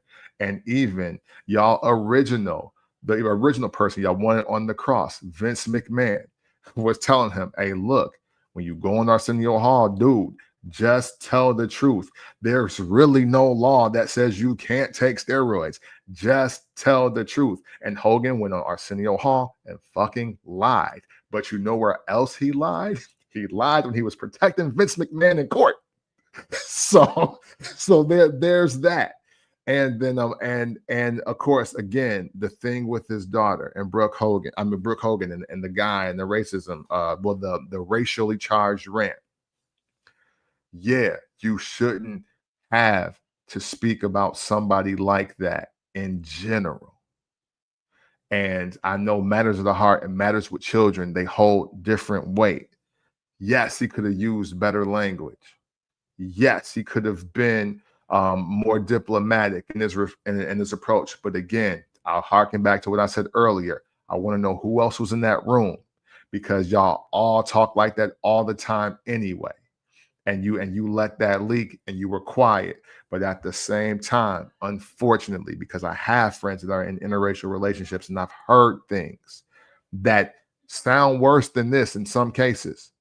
And then I also have lived in this world where I watch Black men talk to their daughters the exact same way about men that look like them. So again, it's not on me. I'm not here to fight everybody's battle. And look, I ain't Superman. I'm not one of the Avengers. I'm not none of that. Listen, you're going to be in peril and I'm going to be at the crib inside my wife. That's how it's going to go. So you solve out your own affairs at your own time. And when it affects me, then you get me off the porch. Not before, not after. So for me, Hogan, I think the Hulk Hogan, the character, it may live in a little bit of infamy because there's some wrestling business involved, but it should be respected. You don't have to worship it. You don't have to even like it, but it should be respected. And you know what? And if you don't like Terry Bollea, that's cool too, because you know what? From what I've learned about Terry Bollea, I don't like that motherfucker either. My final thoughts on the life and legacy of Hulk Hogan is that it is complicated.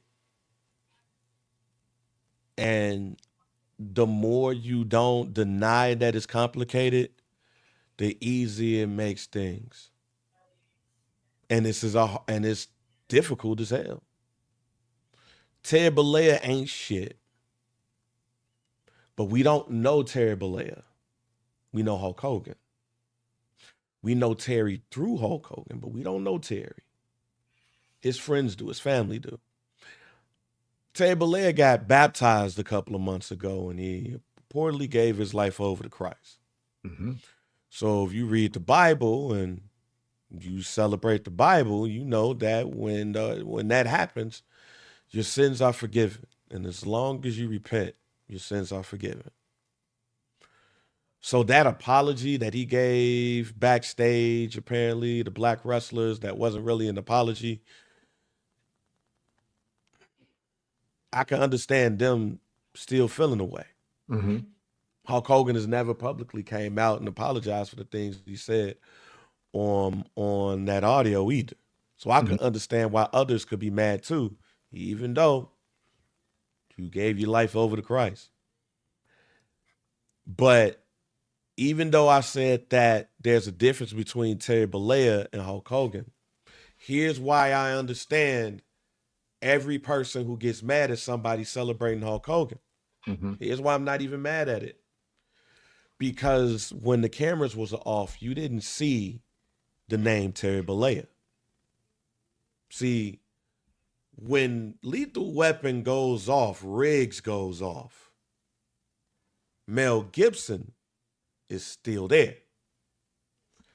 So you can like Riggs all you want to, but when that camera goes off, he's no longer Riggs. He's Mel Gibson. Mel Gibson says some horrendous things. When the camera goes off, R. Kelly don't go back to R. Kelly, or he doesn't go back to Robert Sylvester Kelly. He's still R. Kelly. When he pops up on that screen, he's R. Kelly. When Hulk Hogan is off, he still looked at as Hulk Hogan. The name does not change. So he's living his days as Hulk Hogan. Mm-hmm. But when the door closes, he's Terry Bollea. So all they know is this man. And when they hear that, they don't hear Terry Bollea. They hear Hulk Hogan. So I totally understand why people will feel away. Flip side of it, though, and speaking for me, I understand the duality and the difference between Terry Bollea and Hulk Hogan. Because when that door closed, which that door was closed, when he had that conversation on the phone, he was Terry Bollea. Mm-hmm. The door closed. So I understand why people will applaud Hulk Hogan's legacy, because all they know is Hulk Hogan and the joy that they gave them.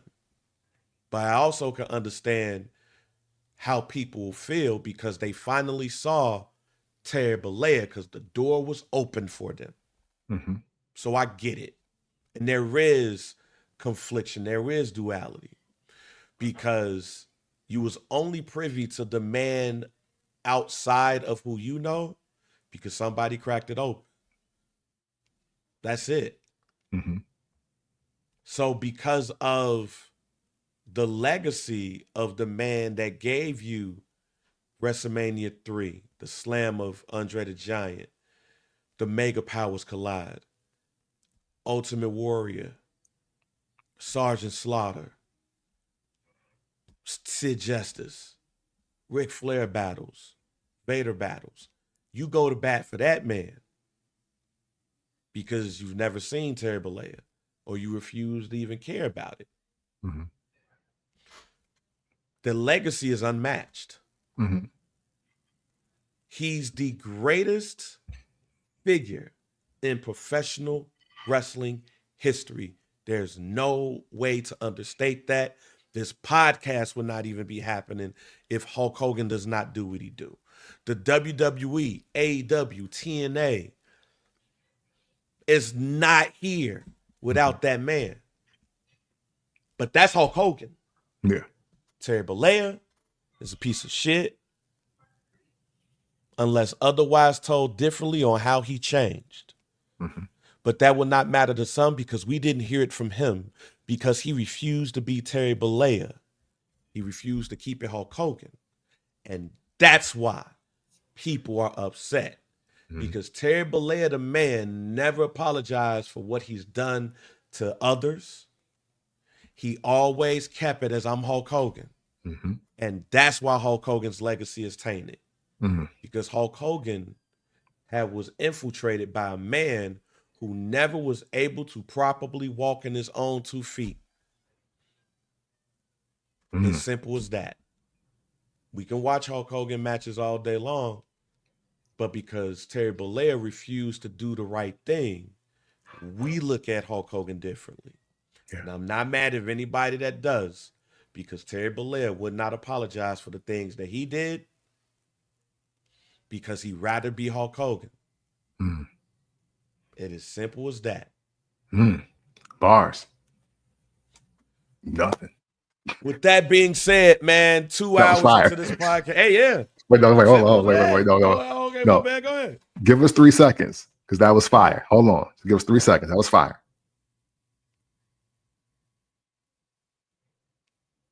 All right, now go ahead.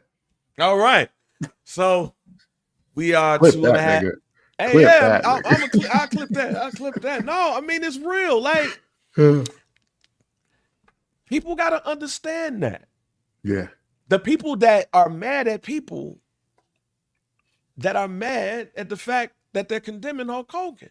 If Terry Bollea apologized for the shit that he did, people will still care about Hulk Hogan. But he wanted to be Hulk Hogan so bad, that's what you got. You had a fucked up legacy because you wouldn't apologize for the shit that you did as yourself. And all we know is Hogan. Everybody ain't us where we can separate the art from the artist. So you can't be mad at that.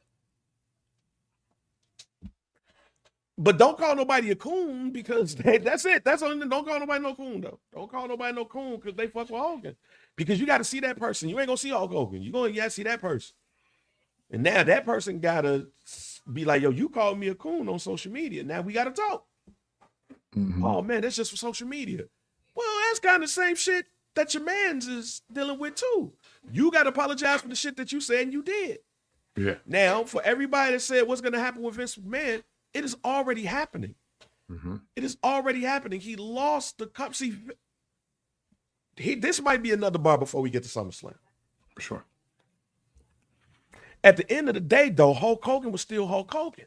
He was the person that was in the ring. He was the person that was doing all of that in the beginning. Vince McMahon, however, as the owner always gonna get looked at crazy. So Vince McMahon is paying the price that Hulk Hogan didn't even really get a chance to pay when you think about it. Because that man lost his company. And people look at him as a pariah. Yeah. And sorry, y'all, might be fucked up to say, but people would rather be looked at as a racist than a sexual deviant. For sure. For sure. Because you can't scare the hoes away, no matter who you hate. Can't scare the hoes. Vince McMahon is looked at as a sexual deviant. Y'all already thought he was a little racist. Yeah. He became a sexual deviant and now he loses his shit. That tells you everything too. All these years that people said the man, all these years talking about Vince McMahon is racist. Yeah. Vince McMahon this, Vince McMahon that, Vince McMahon this. He's a racist. He don't give black people opportunity. Yada, yada, yada, yada. He ain't lose his shit because he was racist. He lost it because he's a sexual deviant. That's what's gonna happen. That's why Vince McMahon is in way bit of a pickle because you don't even see him in the public eye no more. Yep. And when you see him in the public eye, you look at him as a nasty man. Yeah. Hey, Gail Kim said years ago, hey, the Vince McMahon family, the McMahon family as a whole is racist against Asians. And she was a woman saying that. And y'all were just like, oh, man, we're gonna watch this WrestleMania though. Right, we're gonna watch this WrestleMania. So yeah, Russ, he's not in Diddy territory. He's in his own territory. Diddy, he's not in. This is not a Diddy situation. This is worse than that, actually. Hey, Vince was putting him on payroll. Diddy just hiring him for the night. It's a little different. With that being said, man, let's go into the SummerSlam card. It is next week, ladies and gentlemen. Yeah, wow, man. Wow. what was crazy? WrestleMania 2 nights was 2 nights, and now we got SummerSlam's 2 nights, and now we getting it in 2 weeks. It feels like all of this stuff is moving fast. Does it feel like these storylines had a chance to mesh? Are we moving too fast? Not really. Would I have liked more detail in some of these stories? Absolutely. I think that is I think that's the big piece of this, right?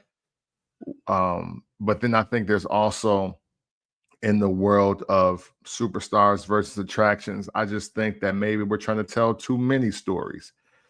And maybe that's why they're not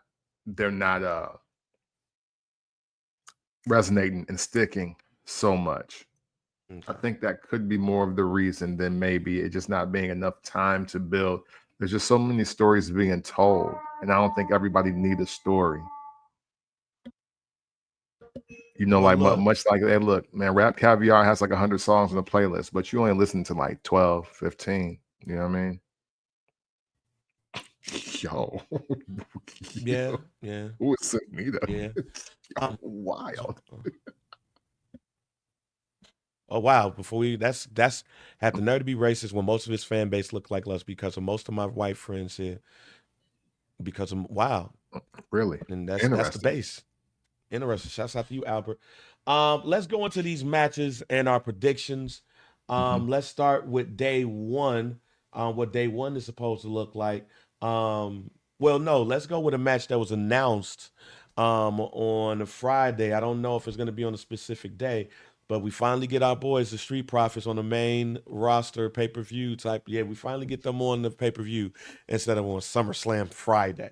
A six-team TLC match for the WWE Tag Team Championships at SummerSlam.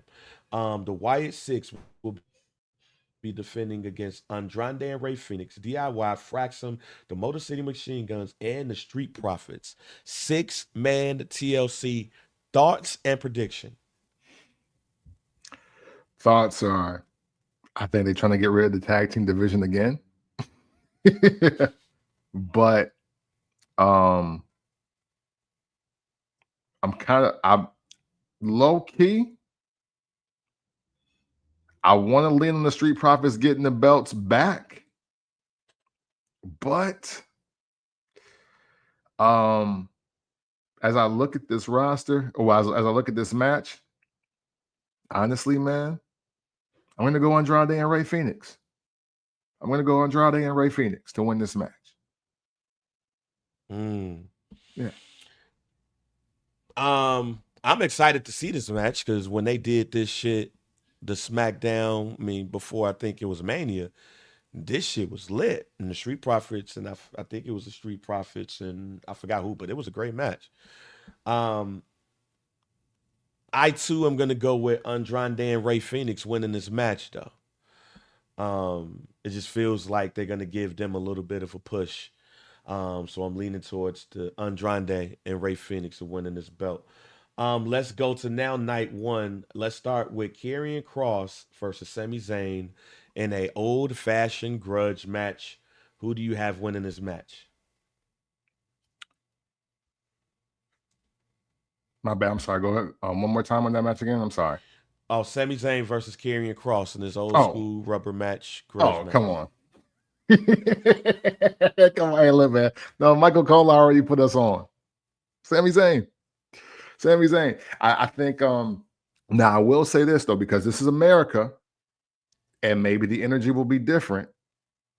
Maybe Karrion Kross gives us a better performance. I mean, look, we came in after this. It's not Saudi Mania, but not Crown Jewel. Whatever the Saudi Mania PLE was. We get back from that. Yes. So we get back from that and we like, Karrion Kross, I don't think you did it. And Michael Cole low-key trying to bury him in the midst of the match. So I'm going Sami Zayn, but hopefully this performance for Karrion Kross does turn the corner for him, because I do think he's on to something. It's just the in-ring product didn't match the outside product. Sami Zayn, we got to figure out what Karrion Kross want to be when he grow up. Roman Reigns and Jey Uso, the Cuzzos, versus Braun Breaker and Bronson Reed. I mean, this writes itself. Roman Reigns is not going to go from going undefeated for 4 years to losing to Braun Breaker and Bronson Reed, or to any team with Bronson Reed on it in 2025. I don't care if leukemia come back on the way to the ramp. He's not losing. So I'm picking the Cuzzos. That's easy. I am going to shock you and pick the Bronze. Gonna pick the Bronze here. One, I think they need it more. And more so, I think they need to go ahead and start the process of putting Braun Breaker over. Also, I think it shows some tension between Roman Reigns and Jey Uso. You got to tease that a little bit. Jey Uso takes the pin. He eats the pin here. But I have Braun Breaker and Bronson Reed, the Bronze, winning this match. The tag match, Randy Orton and Jelly Roll versus Drew McIntyre and Logan Paul. Let me get this out the way and say that the celebrity's going to win this match. Yeah. Celebrity rules are still in effect. And it's Randy Orton. He teamed up with Randy Orton. Now, if he was teamed up with Drew McIntyre, then I would say he probably would lose. But since he since he teamed up with Randy Orton, no way Randy Orton and Jelly Roll are going to be losing in 2025. No, they ain't having it. Yeah. Raquel Rodriguez and Roxanne Perez versus Charlotte Flair and Alexa Bliss for the Women's Tag Team Championship. I know what they're trying to. I know what it looks like they're trying to do, but I'm still gonna ride the Raquel wave. I saw that match. Raquel Rodriguez really got herself over. I think what I see here is Raquel winning and Charlotte turning on Alexa, or maybe in the cruel twist of fate to trying to get another pop out of Charlotte, Alexa turns on Charlotte. But I got that team breaking up after SummerSlam, because losing at SummerSlam, losing at SummerSlam is not something that Charlotte Flair is going to go for, and she's gonna get tired. They are humanizing Charlotte Flair. They are humanizing her, and that's why I believe that they are going to win. I also believe that even though she's not ready to come back, I also believe that what's going to happen is that they're going to lose it because there's going to be a Liv Morgan thing at play. And more or less, why y'all trying to let this girl take over and costing them and not like just flat out turning on them.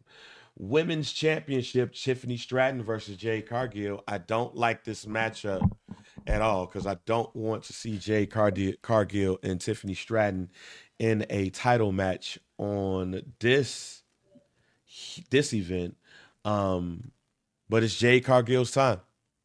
Naomi is on the show now. So there's no excuses here. Jade Cargill for the win. Yeah. Naomi is off the show. She beat Asuka clean. Jade Cargill. And what should be the main event of night one, because it's for the title, Gunther, CM Punk, World Heavyweight Championship. Now, something to consider. Money in the Bank type of situation. Seth Rollins, doing an appearance on the Rich Eisen show, said that his knee was too swollen to determine through imaging after Saturday night's main event, and then going to Birmingham on that Monday. And the plan is for him to undergo more tests in about a week or two. That is passed. I ain't seen shit. Mm-hmm. He noted that he knows his body and believes that he will be out for an extended amount of time. But there were also rumors that this was a storyline to take people off of the smell of what potentially could happen at SummerSlam, which could be CM Punk winning and a cash in, doing a cash in on a bigger moment than what it could have been on Saturday night's main event. So there's a lot of rumors going around this. With that being said, I'm going to believe that this man is hurt. And I'm going to believe that CM Punk is going to finally get this title. CM Punk for the win. Yeah, me too. Hey, listen, I got CM Punk winning this match, but I absolutely got Seth Rollins cashing in on CM Punk. It ain't got to be SummerSlam. It ain't. He could very well be hurt, but he also got a full year. Well, not almost a full year to cash that title in. And CM Punk is never going to be transitional champion status. So whenever Seth Rollins decides to come back, he's going to cash in on CM Punk. That was my guarantee this week. So there you go. So yeah, CM Punk, yeah, you're going to win this match because one because it's time, and obviously he ain't the most efficient in the injury from the injury report either.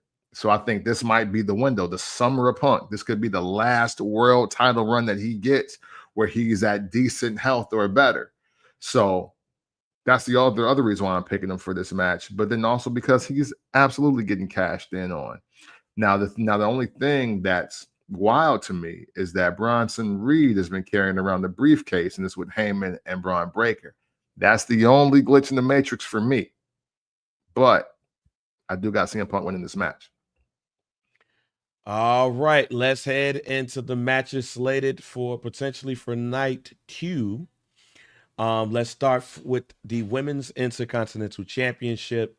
Becky Lynch versus Lyra Valkyria. I got Lyra. I know we be shitting on Bird Lady, but but I think that she's actually improved greatly because of this feud, and now they need her that she's at where they need her to be to move along this Intercontinental Championship. You know what? I think this was supposed to do all of that, right? Bayley and Becky trying to be for Lyra what maybe they felt Charlotte Flair, dare I say, wasn't for them, or what other women weren't for them.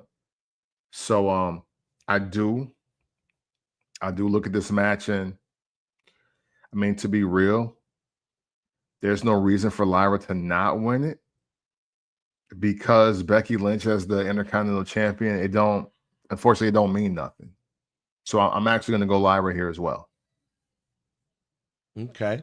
Let's go with the Intercontinental Championship. Dominic Mysterio versus AJ Styles, who made an appearance in TNA for the first time in years. Mm-hmm. Who you got? Dirty Dom, man. Come on, man. He's on pace to be superstar of the year at this point. Give him a slam.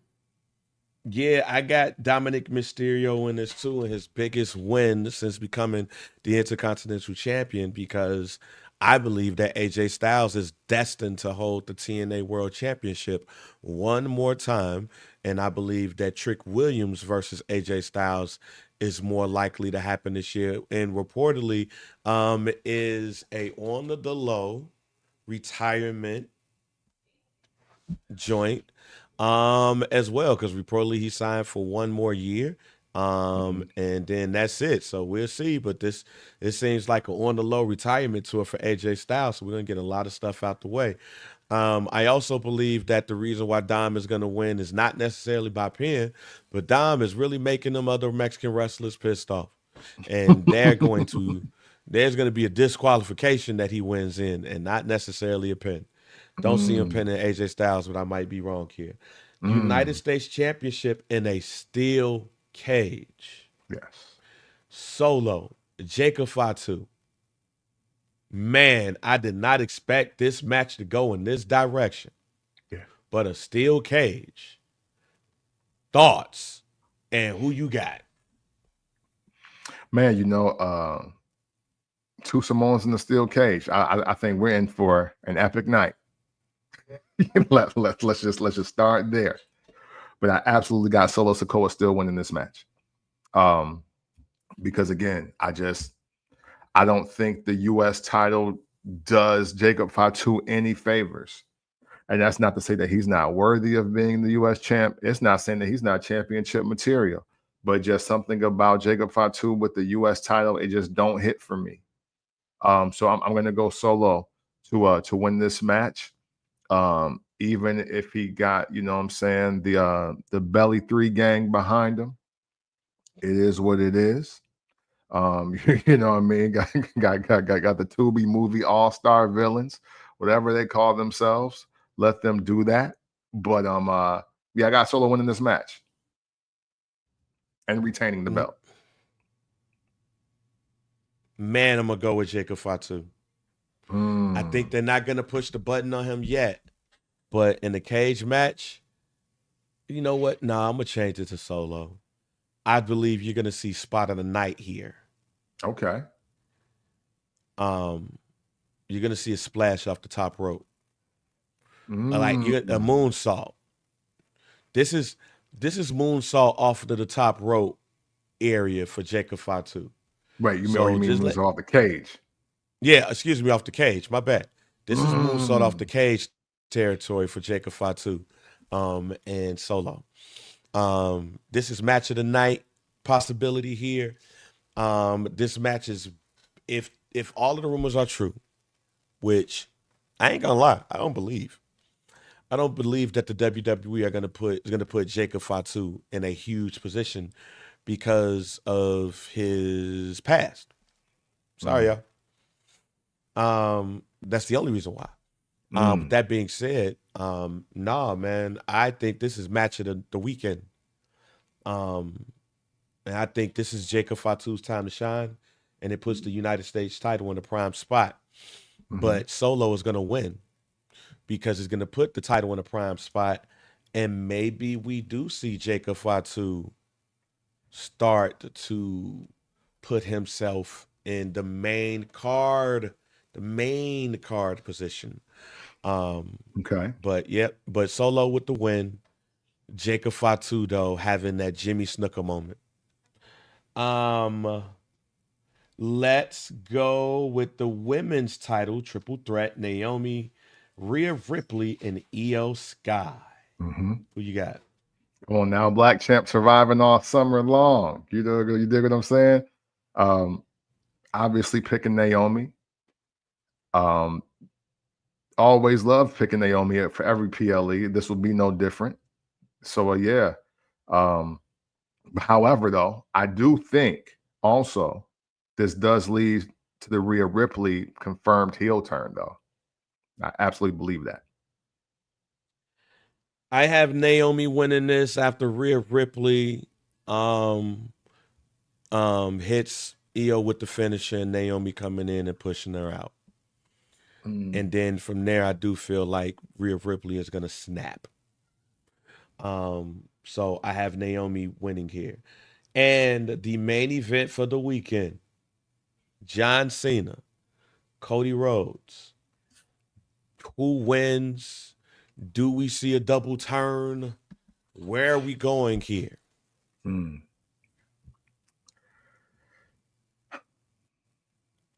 on the fence here. I won't lie. Because my pick is John Cena. Okay. But what do I think is best for business? Is for Cody to turn the energy to super ultra heel mode in this match, win this belt, and they do a double turn, and John Cena just relishes in the fact that he's a 17-time world champion, but now he closes out the year being the guy that everybody loved John Cena for being the last 20 years. Or well, I should say more like 15, but that's what I see happening. I think, but my pick is John Cena, but I do think Cody winning in a double turn and John Cena getting the rest of third and fourth quarter just to be John Cena is probably what's the best thing to do. I have the double turn happening. Here's what I would do. Let me tell you what I would do first. There would be a double turn. Cody would win. Cody would wrestle John Cena on John Cena's retirement match. John Cena wins. And even though he was a heel when he said it, he'd be a face when he becomes the last real world champion. Mm-hmm. As he said. I also will 1992 this shit and put the title on the line at the Royal Rumble. Because now we ain't got no champion. John Cena has retired. Now we got to do it. And we'll see who wins it there. Mm. But it gives you a full reset. That's what I would do. They ain't going to do that shit, though. But I do believe... No, I ain't going to do that shit. Which I believe that John Cena is going to win the match. Then John Cena wins this match. And that's what leads to Cody snapping. Because I can't beat this man. So then after the match, he destroys John Cena. That's what's going to make us go, okay, damn. He just did that to John Cena. And then he gets booed, and then he answers for what he did either on Monday or Friday. But John Cena will win. Then Cody Rhodes will destroy him. And then we will see Cody Rhodes, John Cena in the flip. John Cena, Cody Rhodes is not over for a long shot. Mm. So we'll see what happens next week as we have SummerSlam happening in New York. Still supposed to be hosted by Cardi B. Do you see Cardi B get in the ring in some type of capacity? Like, does she help Naomi win the belt and they do like the split thing? Would we like to see that thing? Yeah, I would. I ain't gonna lie. I've been catching up on the stories about Cardi B. I still want to see it. Okay. I want to see the money, how the money ain't changed the heart. Do she do a split, or do she do like the Yokozuna Banzai drop? Like, how do they spotlight Cardi B's ass at WrestleMania? Hey, at SummerSlam. And that's why I think we're more prone to see her during Jade's match than Naomi's. Yeah, don't get me wrong.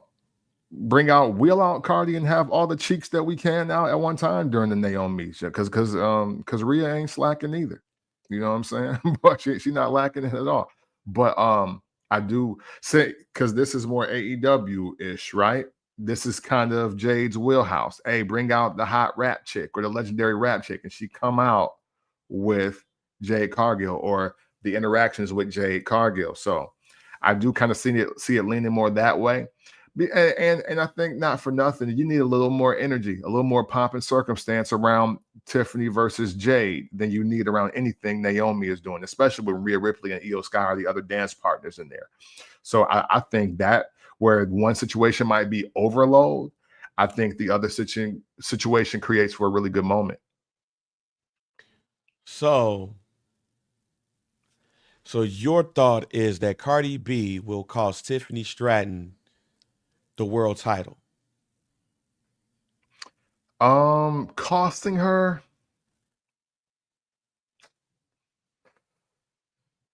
You know what? Maybe.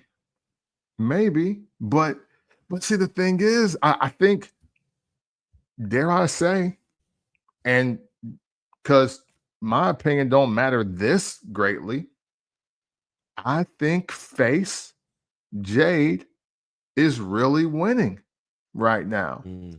And if nothing else, Jade beating her clean, Tiffany getting offended by it, and then Cardi B coming out to get her moments like, yo, you a hater, you a loser ass bitch. And then they get into it and she get knocked on her ass by Cardi B. I think that's moment enough. I don't think anything extra needs to be done because you don't want to give Cardi B too much mic time, Right. respectfully. Like, just have her come here and do something. And then that be that. Okay. All right. It's towards the end of the show, and we know towards the end of the show, we have a bit of a segment called Do We Care? We did not record last week, so we're gonna mix some of the things we was gonna talk about last week into this episode right here. So let's start with Goldberg. Apparently, Goldberg was pissed about his retirement match. He had said, let's just say I'm pissed at the way it went out. I put so much into it, and I don't feel as though the effort was reciprocated to put a stamp on what I accomplished.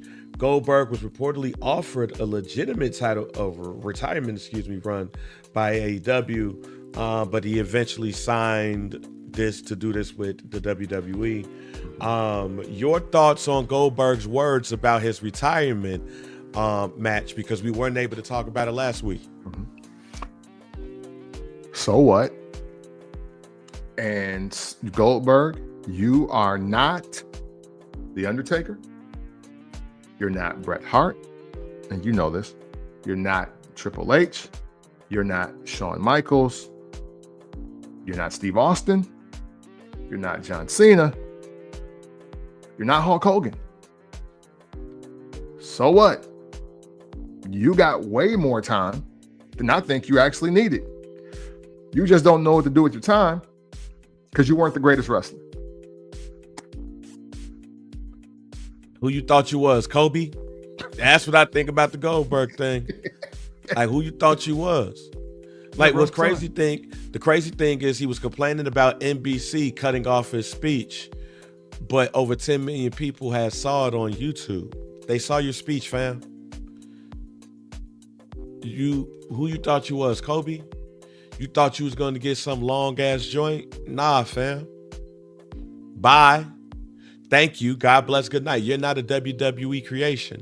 You are a WCW creation. And as Camp said earlier, Vince McMahon will take a WCW thing and run it through the ground to show you, hey, I run this shit.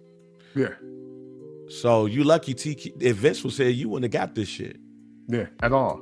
You would have got a montage, a 3-minute montage with your next ending it. Yeah, so at Goldberg, I know you feel a way about it, and you say that you will talk more about this when you can, but I don't give a fuck, and I don't think most people give a fuck either. We don't care, all right? You had a dope match with Gunther. It was way better than what we expected to be, and you thank the crowd, move on, go do some appearances and stuff. But who you thought you was, Kobe? Who you thought you was, Bret Hart? Hey, congratulations, move on. Yeah. Has Damian Priest lost his momentum? We talked about on this show after his feud with Damian Priest that Damian Priest should be in the world title category. He should be in the main title picture. Maybe he should even have a match with John Cena, as John Cena's in heel mode John Cena. But now he's fighting for Ron Killings, and he's in a feud with Aleister Black while Drew McIntyre is in a prime WrestleMania spot with Logan Paul going up against Randy Orton and Jelly Roll. Similar situation as what Damian Priest was when he was wrestling with and against Bad Bunny. So my question to you, has Damian Priest lost all his momentum that he had with Drew McIntyre? I won't say all his momentum, but it doesn't look good. And not only does it, rest in Priest is crazy. But I will say this doesn't look good, and I hope this is because his contract is up and there's negotiations needed. Yeah. On this show, I sat and said, if you could pick a career in this era, who would you want? Whose would you want? And Damian Priest has been at the top of that list or near the top of that list for a few years now. Oh man, I think he's lost all that momentum that he had, because I can't even see him going up for the United States Championship. If he's nothing against Aleister Black, but Aleister Black gets more out of this feud than Damian Priest do. For sure. So absolutely. So yeah, that's on the why comeback I'm like, too. Yeah, last but not least, AJ Styles returned to TNA. On TNA Slammiversary. He came in to tell the world that Leon Slater is the future of the X division. He didn't take a bump. He didn't punch nobody. He didn't threat Trick Williams. In fact, Trick Williams was in a bright spot being chokeslammed by The Undertaker on NXT. So, like, if anything, do you care about AJ Styles' small return to TNA? And do you feel like there's, like, what do they need to do with AJ Styles? I guess is the best joint. What is he Kobe? Is he Kobe? For TNA especially. AJ,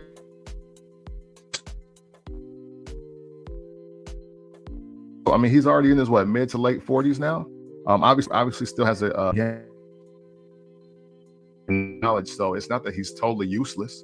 It's just that I think AJ Styles has reached all the pinnacles that he could reach in every other division and every other federation or organization. It's just a new day in the game, man. And even though he might have got to WWE late, depending on how you look at his career, I think, man, he's the one that kicked off the long title reigns for real in this era. I know CM Punk had his moment with over a year, but the 371 days by AJ Styles, I think, was a really big turning point of just champions as they move forward for the last 10 years now. So I think AJ Styles is a national treasure. I think AJ Styles is who Goldberg thinks he is. And whatever AJ want to do, they should let him do it. Yeah, man. Well, I think I would have loved for them to do more. And that might happen. It was just good to see AJ Styles in the place that he built. Facts. How simple as that. Facts. Hey, AJ closing the door in TNA, that's great. I just like I like it for NBA players going back to their original teams. I like when wrestlers can get that time as well. Well, look, y'all, it's been a while since we did an extra long ass episode, but when somebody like Hulk Hogan dies, you gotta go ahead and have a conversation about it. I hope everybody understands the duality of this situation and respect people's feelings on the matter. Like, that's really it for me. So, man. Yeah, man. Close us out, Ken. No doubt. And to echo all of your sentiments, man, hey, listen, man, what I want to say just on some human shit right now, dog, like, mind the business that pays you. And just know that no matter how you feel about a person, nobody is loved or hated by everybody. And don't be so quick to ambulance chase the hate, because it don't get you nowhere. And I would say that if it was Denzel Washington and I saw somebody going in on him, or I'm going to feel the same way when the inevitable happens for R. Kelly. I'm going to, like, you know what I'm saying? My energy ain't changing because I'm a wrestling fan and I grew up listening to Hulk Hogan. I don't own one R. Kelly CD. And I don't want to see y'all down in that man in death. I just don't want to see it. I wouldn't with it with the Kevin Samuels thing. I don't. So that's just how I give it up. Hey, and you know what? At the end of the day, do you though? Give it up the way you give it up. Because, hey, it ain't got nothing to do with me. But when it does, you bring the rolling papers. Now keep the smoke.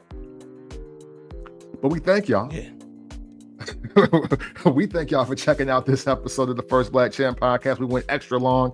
You know what I'm saying? That's what she said. You dig? And we appreciate each and every one of you being a part of this program. Shout out to the new people on the live stream today. Shout out to the conversation. I think it was great all the way around.